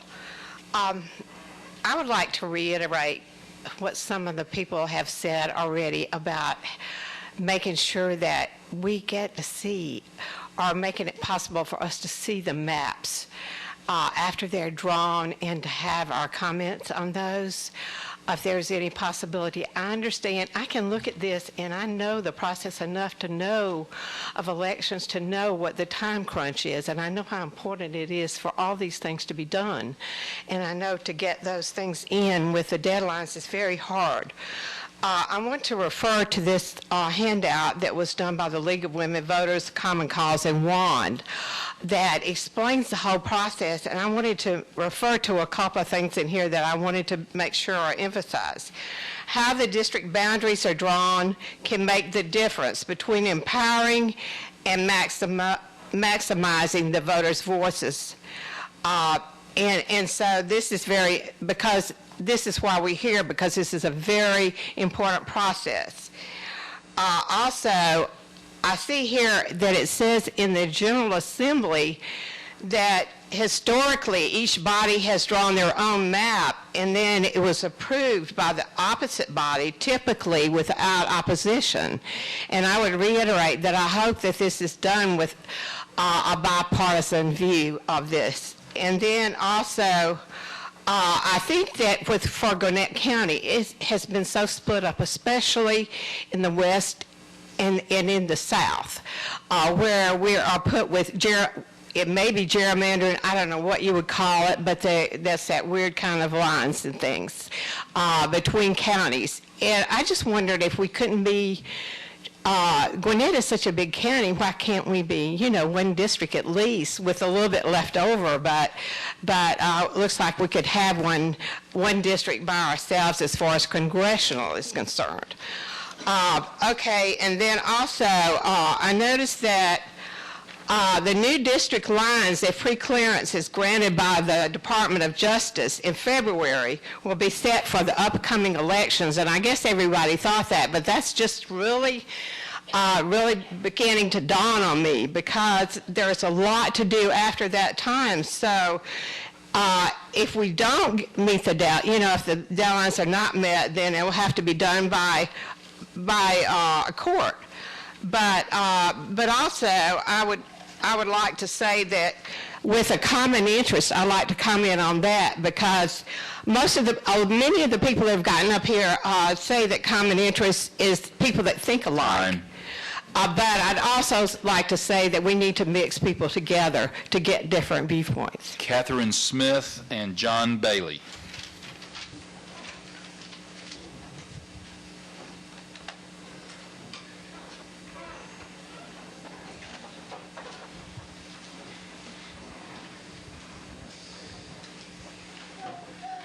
Good afternoon, gentlemen. Thank you for the opportunity to be here. I am Catherine Smith. I live in Fulton County, House District 55, Senate District 38. Thank you for the opportunity to discuss the concept of reapportionment, as difficult as it is, without having a chance to look at any maps. I'm very disappointed when I look at this committee, at the leadership of this committee. Georgia is 52% of the voters in Georgia are women. Many of them are very engaged, very active. I'm shocked and disappointed that you would choose not to include any of those dynamic women in a leadership role in your committee. Thank you.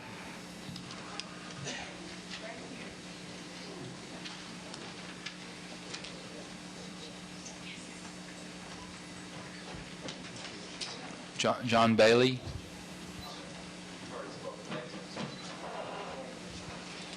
Okay.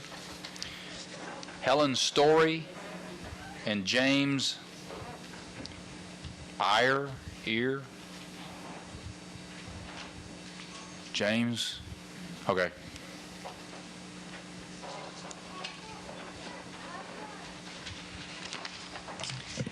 Good evening. My name is Helen Story, and I'm a representative and citizen of Cobb County's 43rd District and Senate 21 for Chip Rogers. And of course, I realize I have worked with Horace Sena, Nan Orrock, and Mary Beth Oliver, and some of the other distinguished people that serve in our Georgia legislature, because I served on the legislative contact team for the Georgia Association of Educators. I'm now a retired teacher, so I can do other things in politics that become very important to all of us. First of all, while there are a lot of things that you'll be thinking about as you draw the maps for this summer, I hope that one of the things that we'll be thinking about the most is the Constitution. Your U.S. Constitution and the state Constitution require us to do so. First, the Equal Protection Clause requires you to make sure that the maps reflect one person, one vote. So draw the districts so that we're all in the districts of about the same size. Let's don't repeat any mistake that happened once before and a former redistricting issue, when the Democrats packed the Republicans into districts so they could save Democratic districts where there weren't enough votes to do so. The Republicans don't need to do the same thing either. We have to have the one vote and one person. So let's be sure that we support that and keep it that way. Second, our state constitution says that districts have to be contiguous so that you can get to any point in the district without ever leaving it. Every redistricting before the last time meant something. It meant that the district was a true whole part, not connected by water or a 10-foot strip of land. Let's follow the spirit of contiguity requirement. Thank you so much.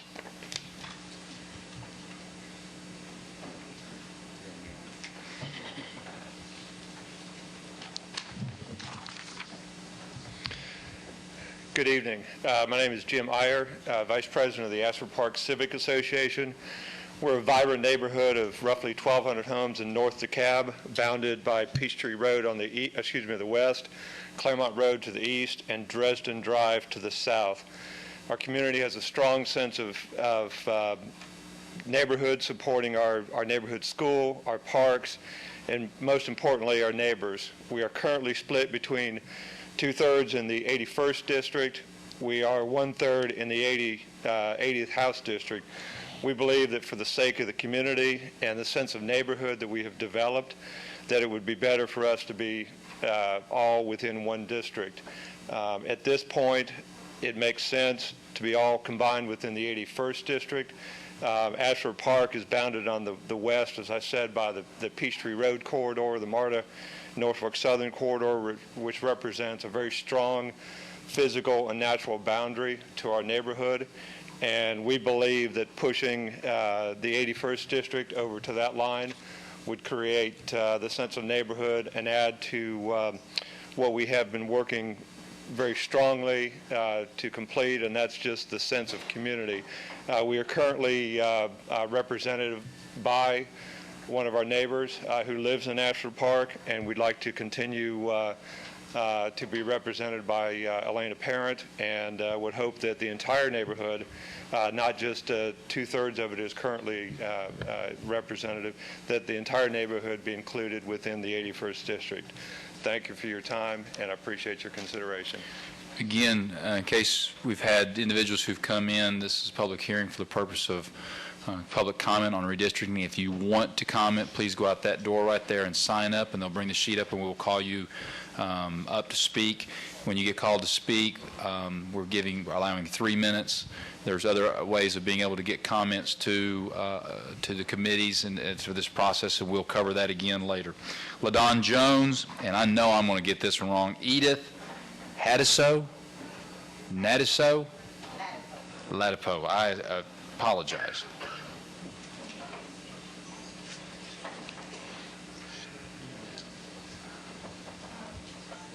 Good evening.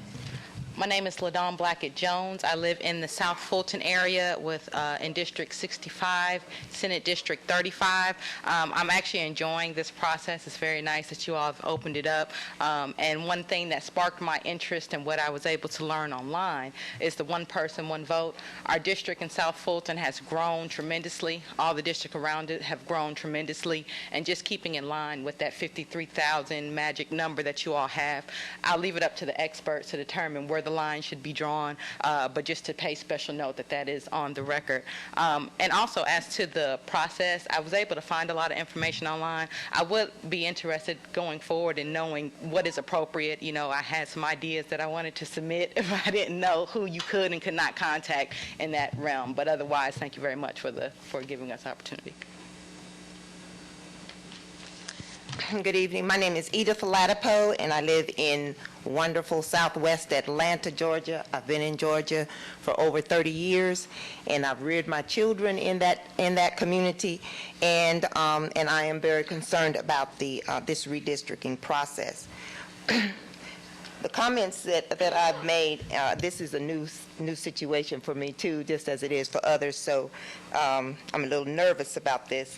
But several comments that I would like to make is, number one, I would like to see that this committee establish a guidebook. I understand that the League of Women Voters has prepared something, but I think it would be excellent if this group would prepare a guidebook for the public.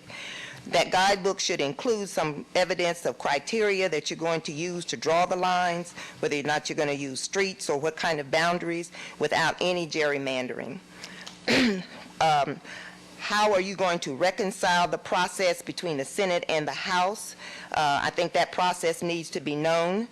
To create the redistricting of certain areas, I think the communities need to be involved in that. It needs to be a meaningful involvement by all people, regardless of race and sex and other diversity.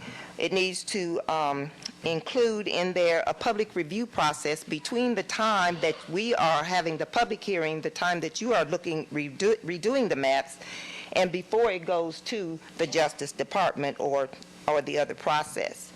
I think the public needs to know about the criteria for the Senate district and for the population criteria for the House districts. I don't think that the community is very clear on that.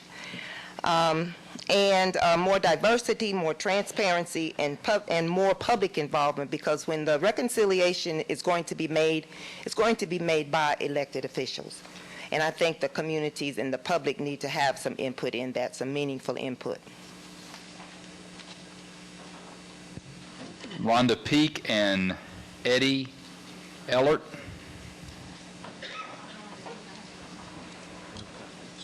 I'm sorry? Ms. Peak, no comment. Okay. Eddie Ellert and W.T. Comer.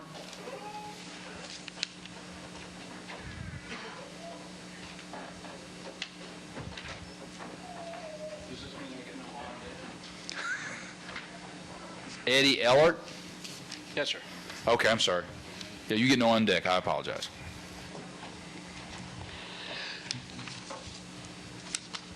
Good evening, gentlemen. Thank you for having these meetings. My name is Eddie Ehlert. I'm a 32-year resident of North DeKalb County in the Ashford Park neighborhood as well. I'm in the 4th Congressional District, 81st House, and 40th Senate. I've heard mention of the potential modifications to the 6th District. I realize that will be necessary. I just hope it can be done without any encroachment into the 4th District, where we're well represented. And at the state level, in the emergency, we've got to do this now, even though we did it year before last, redistricting in 2004. Our district, you pretty much got right. We have a very strong neighborhood association backing our current House member, and as Mr. Iyer pointed out, that it would be nice to adjust our district slightly to have it include all of our contiguous neighborhood. We have a huge landmass that's bounded on 3 major roads that would make sense to be within one state house district. The state Senate district runs over into 2 counties. It looks like the population modification of our area could turn that back into being all in DeKalb County at this point. And if you could do that, you would make a lot of us happy. Thank you very much. Is Mr. Comer, Mr. W.T. Comer, Bill Comer, phone number 404-626-7783. All right, Randall Mangum and Janet Martin. I just want to make sure.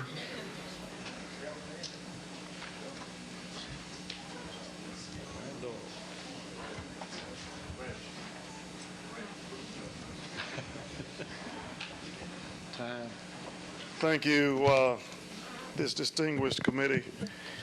I've been warned by my former colleague to limit it 3 minutes, but thank you for having these hearings.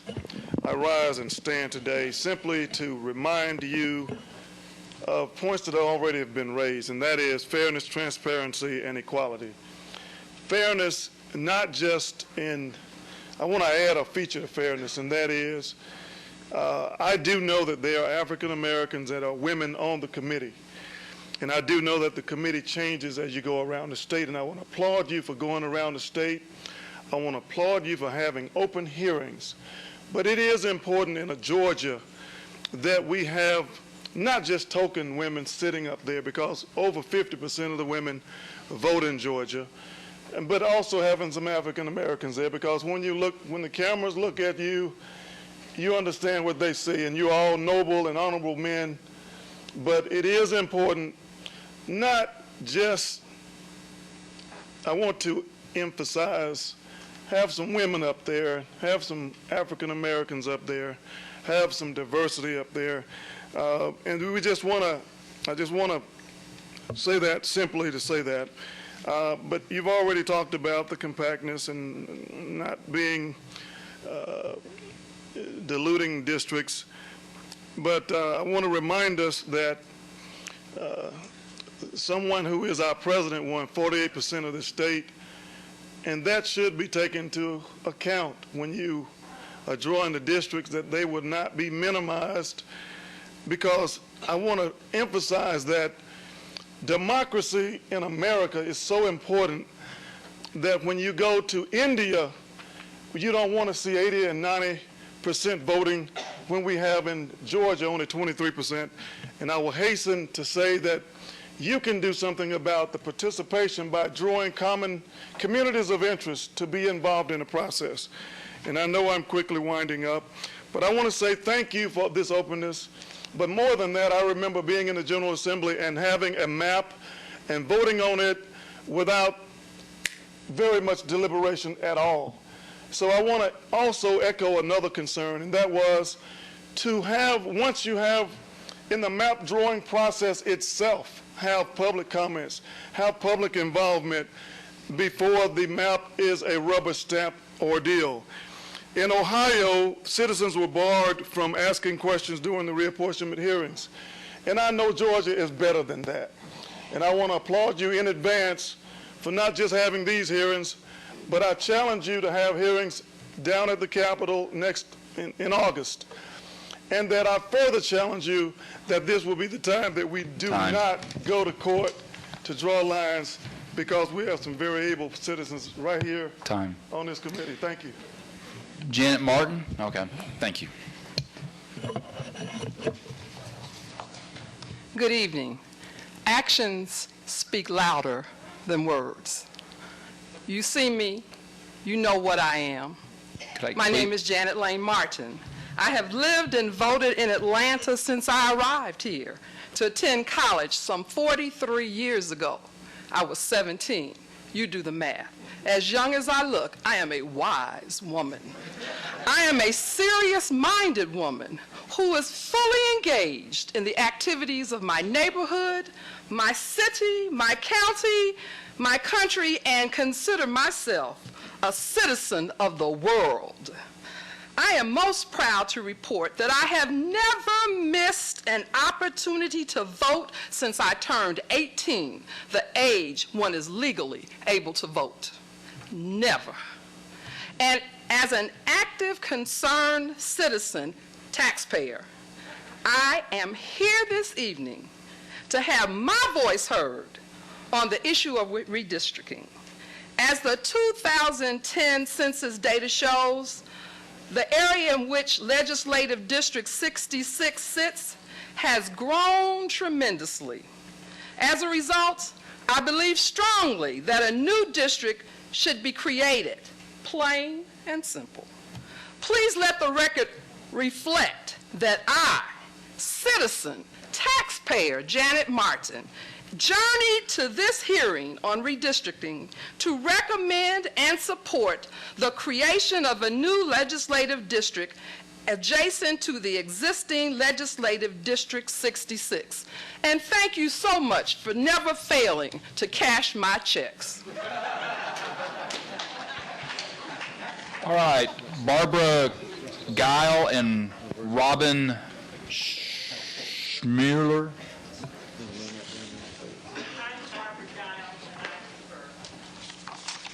All right, Barbara wishes not to speak. All right, so Robin and Jim Elger. Hi, I'm Robin Schmerler, North Buckhead. I wasn't actually planning on speaking today, but I did want to speak to give voice to where I live. I also came here when I was 17 to go to college and law school, and I've lived in this area, well, 35 years. I originally I went to Emory, lived in Chastain, spent 23 years in Sandy Springs, and now live in North Buckhead. I just wanted to be a different voice for people who spoke about the community, because for me, community is different. I do want to live and work with people, all different kinds of people, not just people who look like me. My children went to school here. They graduated school. They went to college at University of Georgia. And to me, a community means people who look differently, who have different religions, different colors, all coming together to speak and grow together and make safe neighborhoods, streets, communities. I don't want to live with people who just look like me and go to the same church or synagogue. I want to live with all kinds of different people and talk with them and grow together as a community, as a state, as a country. Thank you.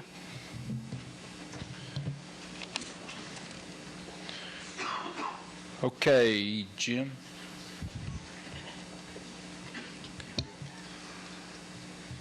My name is Jim Elgar. I'm from Fulton County, and I live in Midtown, specifically in the Loring Heights neighborhood. Mr. Chairman, and members of the Georgia General Assembly, as you know, Atlanta is the economic engine for Georgia. Atlanta is the economic engine for Georgia and the Southeast. Whether we speak about transportation infrastructure, water, or economic development, Atlanta is the key. Atlanta, specifically Buckhead and Midtown, in my opinion, lacks the bipartisan representation at the state and federal level needed to retain Atlanta's place as the jewel of the South. Every day, we lose economic opportunity to cities such as Charlotte and Nashville. These are economic growth opportunities that may not come again. Buckhead and Midtown needs more bipartisan representation, a great example of which is the excellent work being done by Governor Deal and Mayor Reed, specifically in regards to the Savannah port issue. They've put aside partisan politics and put bipartisan representation of the state of Georgia first. We could have similar success when we speak about the Tennessee River Basin Pipeline, high-speed rail, economic growth, if we had, for example, Congressman John Lewis, who is my representative, teaming up together with perhaps Congressman Tom Price, if they both had an electoral reason for that. Please consider more bipartisan representation at the congressional and state General Assembly level for the Buckhead and Midtown areas. Thank you. Vincent Fort and Linda Pritchett.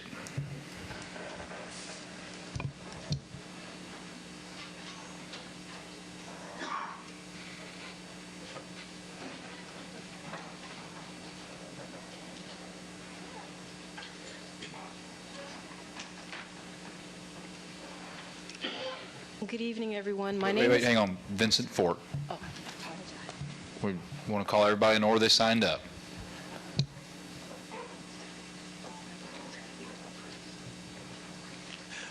Good evening. My name is Vincent Fort. I serve the 39th Senatorial District, and I'm glad to be here. I just wanted to say a couple things. One, I just want to make sure that there's no misinformation out here.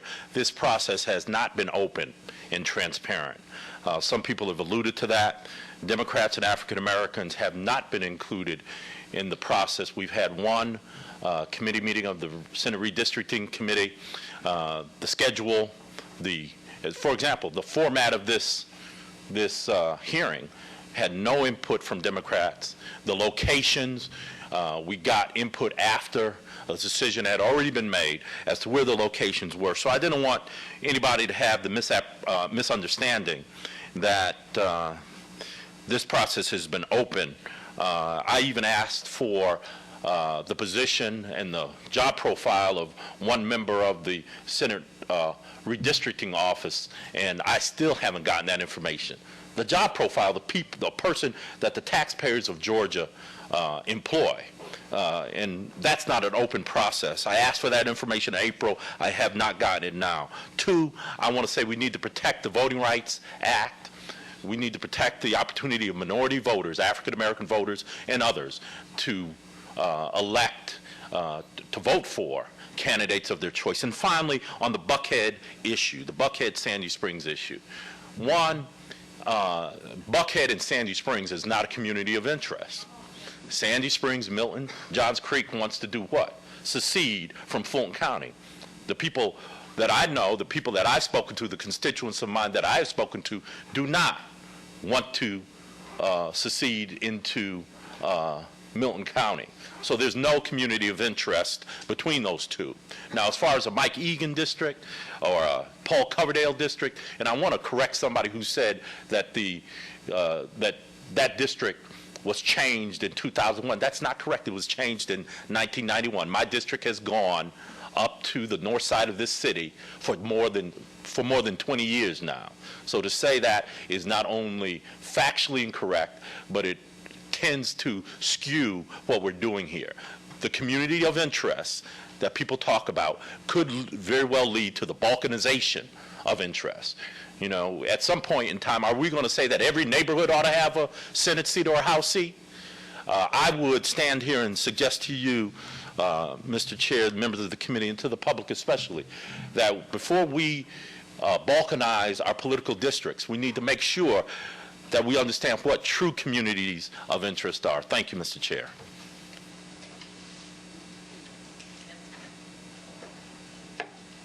Good evening, everyone, and members of the committee. My name is Linda Pritchett, and I live in the South Fulton area.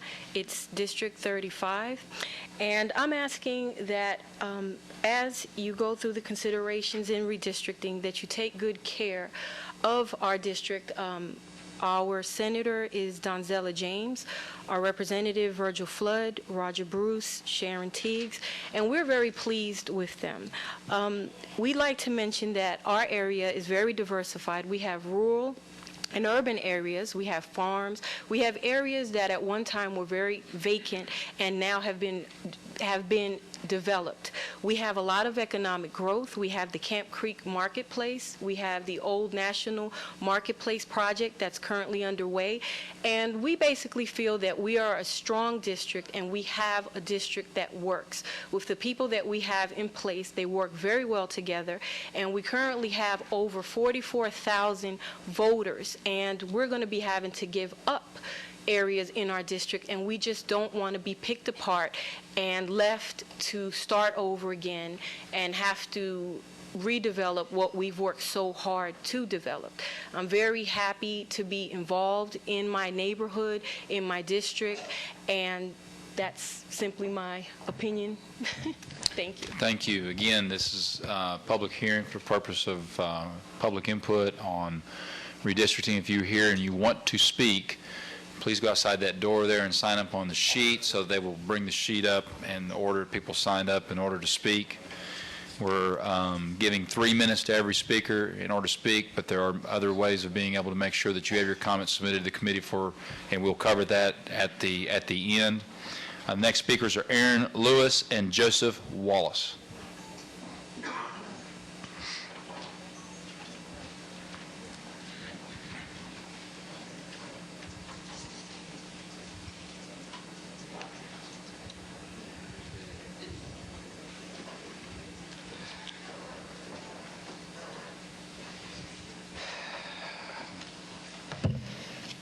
Good evening, lady. Good evening. I'll say it that way. Good evening. So I was sitting back there thinking about what I wanted to comment about, right? And I got a little angry. I wanted to be angry up here. Then I said, no, I ain't going to do that. Could I please get your name and where you're from? Aaron Lewis, Lakewood Holistic Community, Atlanta, Georgia. So I just want to share what I'm supposed to share. I'm going to read 2 definitions real quick. Hopefully I get in under the 3 minutes. Then I want to remind everybody that in God we trust is on the money. So if you really want to fix this debt problem, it's on the money. To the partisans and divisionists who think they're going to get away with victimizing and race baiting, I promise you, I will die trying before I let you get away with it again. The Constitution has the word Republican form of government in it. It does not have democracy in it. It does not have Democrat in it. And I'm doing this for the children. That's another thing, please, before I forget, if the time cuts off. I see a lot of elders in the room. I'm 28. I'll be 29 soon. I don't see any other young brothers in here, brother being young males, so-called white. Not saying that I don't see you. Oh, thank you kindly. On the same-sex situation, I can tell you honestly, I'm a staunch anti that position, but I'm not homophobic. So again, those who think they're going to try to play the partisan division game, I won't say it won't work, only God knows, but I will make it a nightmare for you, because as a, pardon my language, young nigger, I apologize, it is my crowd that gets ate up by it. I've been to prison. I've corrected my own errors, meaning I can now run for elected office even though I was convicted a felon. So my main point is, let me close real quick, pardon me. It says the etymon for democracy is a division of the people. Here's another one, number 4 out of 5, I think it says, majority rule, which means dictatorship, which means uncivil war. Because we're not going to just let you majority rule. That's why we have a republic. Let me read the Republican. Yes, thank you. Look it up, because the Bible says, teach a man to fish, and he'll live the rest, he'll be able to do it himself. Thank you. Joseph Wallace.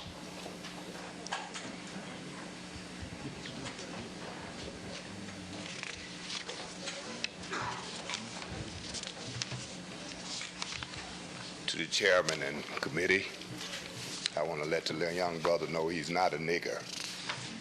He's a black man. My name is Joseph Wallace, and I'm president of Juniper and 10th High Rise. I'm also chairman of all 13 high rises under Atlanta housing, so I have a large constituent. I'm also a disabled veteran, so I serve my country well. And my grandmother always said that there's many different colors in the rainbow, but it's still one rainbow. She also told me the story that the time that she couldn't vote, she's gone on home now. But I'm sure she must be smiling, because we have come a long ways, but we got a long ways to go. I do believe in diversity, because I believe there are many different trees, but they are all a tree. Many different flowers, but they're all the flowers. I also believe that my grandfather always said, how can one speck of dust tell another speck of dust I'm better than you are, when we all going back to the same dust? So what is the fuss?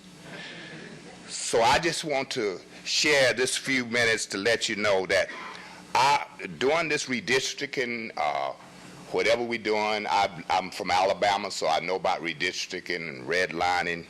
But I hope we are not perpetuating political and social negativity, which I'm tired of, which counter fear, F-E-A-R, false evidence appearing real, is a state of illusion, of expressing concern regarding unfair practice, bigotry, and regression in policy.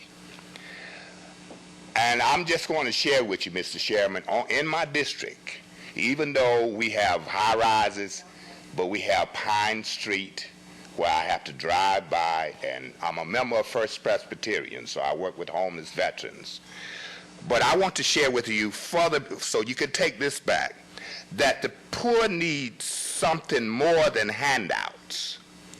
They need the means to build a better life for themselves. We must bring into the poor community the basic education the people need, and to teach them vocational and life skills, because justice, not just us, because I'm tired of looking at TV and seeing just us. Justice is not served by perpetuating dependency, but equipping the dependent under God's good hand to take care of our needs. I just hope the redistricting is not part of the new voting thing in December. There's so much hatred and bigotry. I've never seen so much hatred and bigotry. Mr. Wallace, time. I'm almost finished. But all I'm asking you all as America is, let's pray for our leaders instead of beating them down and spreading hate and bigotry. That's all I ask for. Because if we don't live together like brothers and sisters, we will surely die as fools. Thank you. Joel Graham and Teresa Nelson.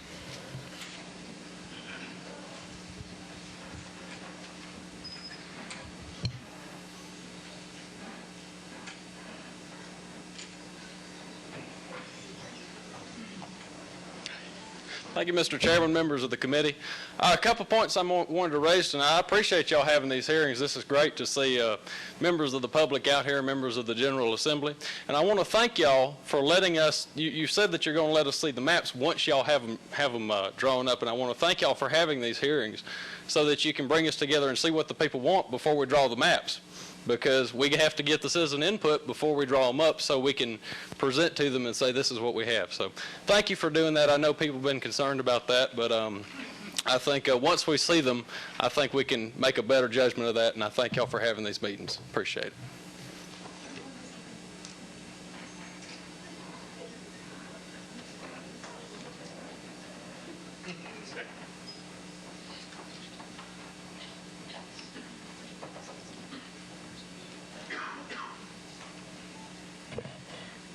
Good evening, members of the committee, Mr. Chairman, members of the audience.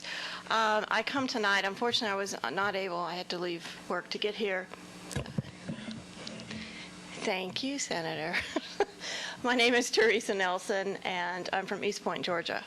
I rise tonight for just a couple of brief remarks that I do also appreciate the hearings, but I also want to say that living in East Point as I do, with all of our problems, as many probably know from reading the newspapers, is that one of the problems we have, while we have good Senate representation, Senator Ford has, I know you may disagree with many of his positions, but he has served many of his constituents well, and he serves almost all of East Point.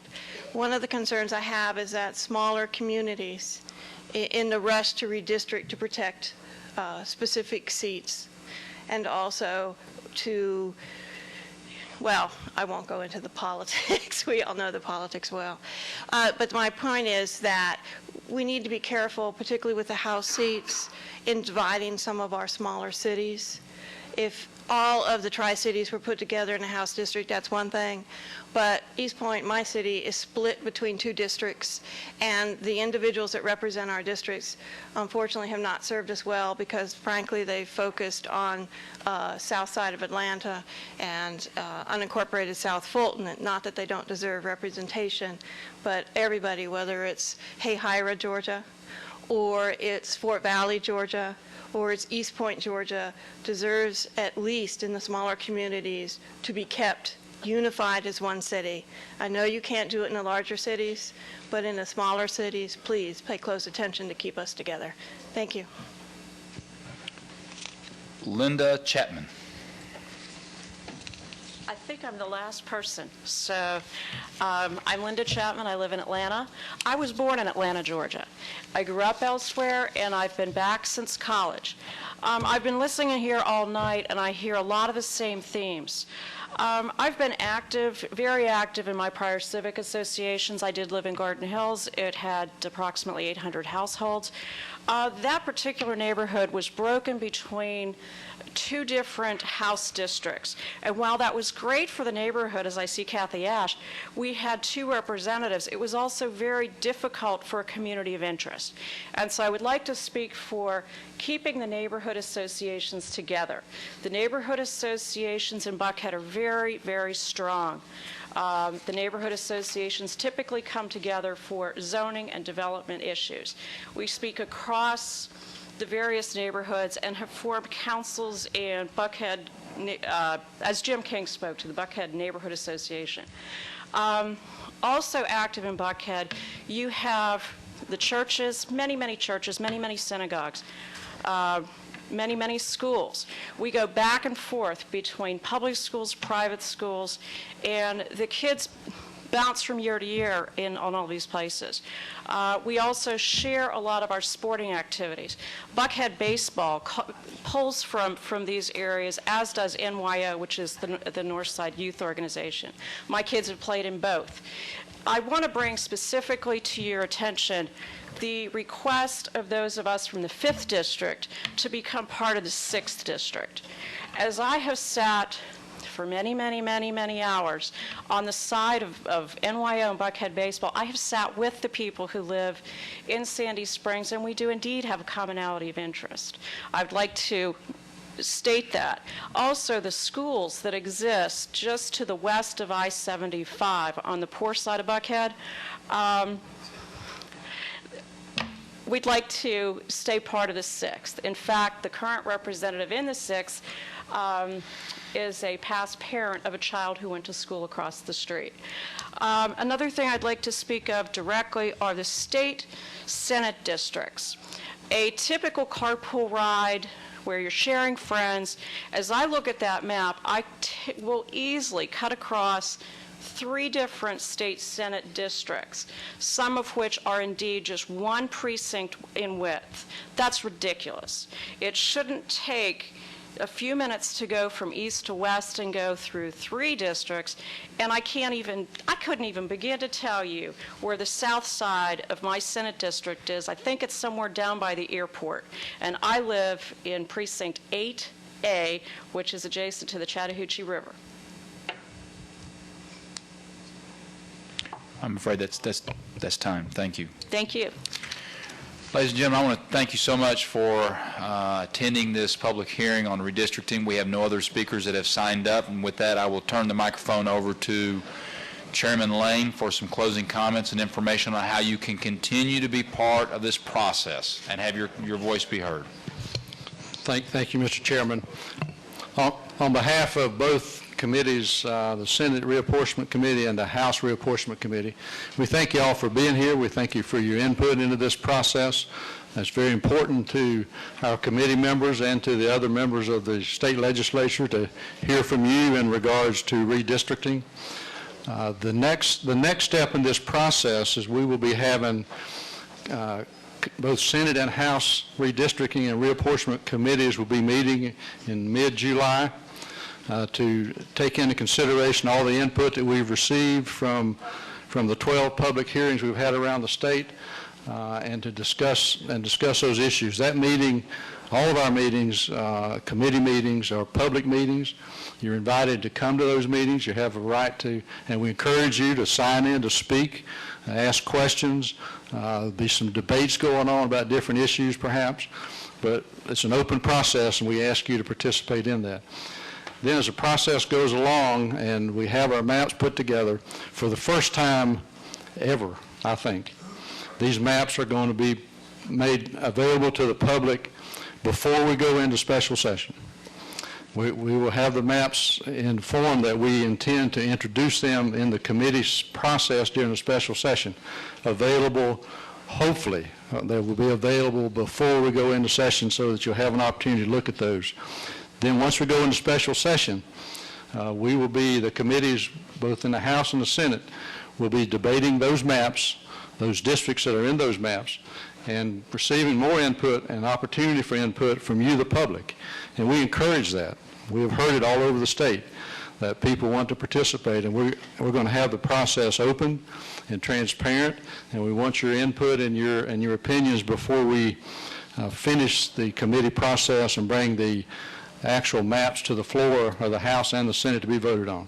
So with that, I will quiet down. Everybody's ready to go, but we do appreciate everybody being here. What? Oh, has everybody heard about the website?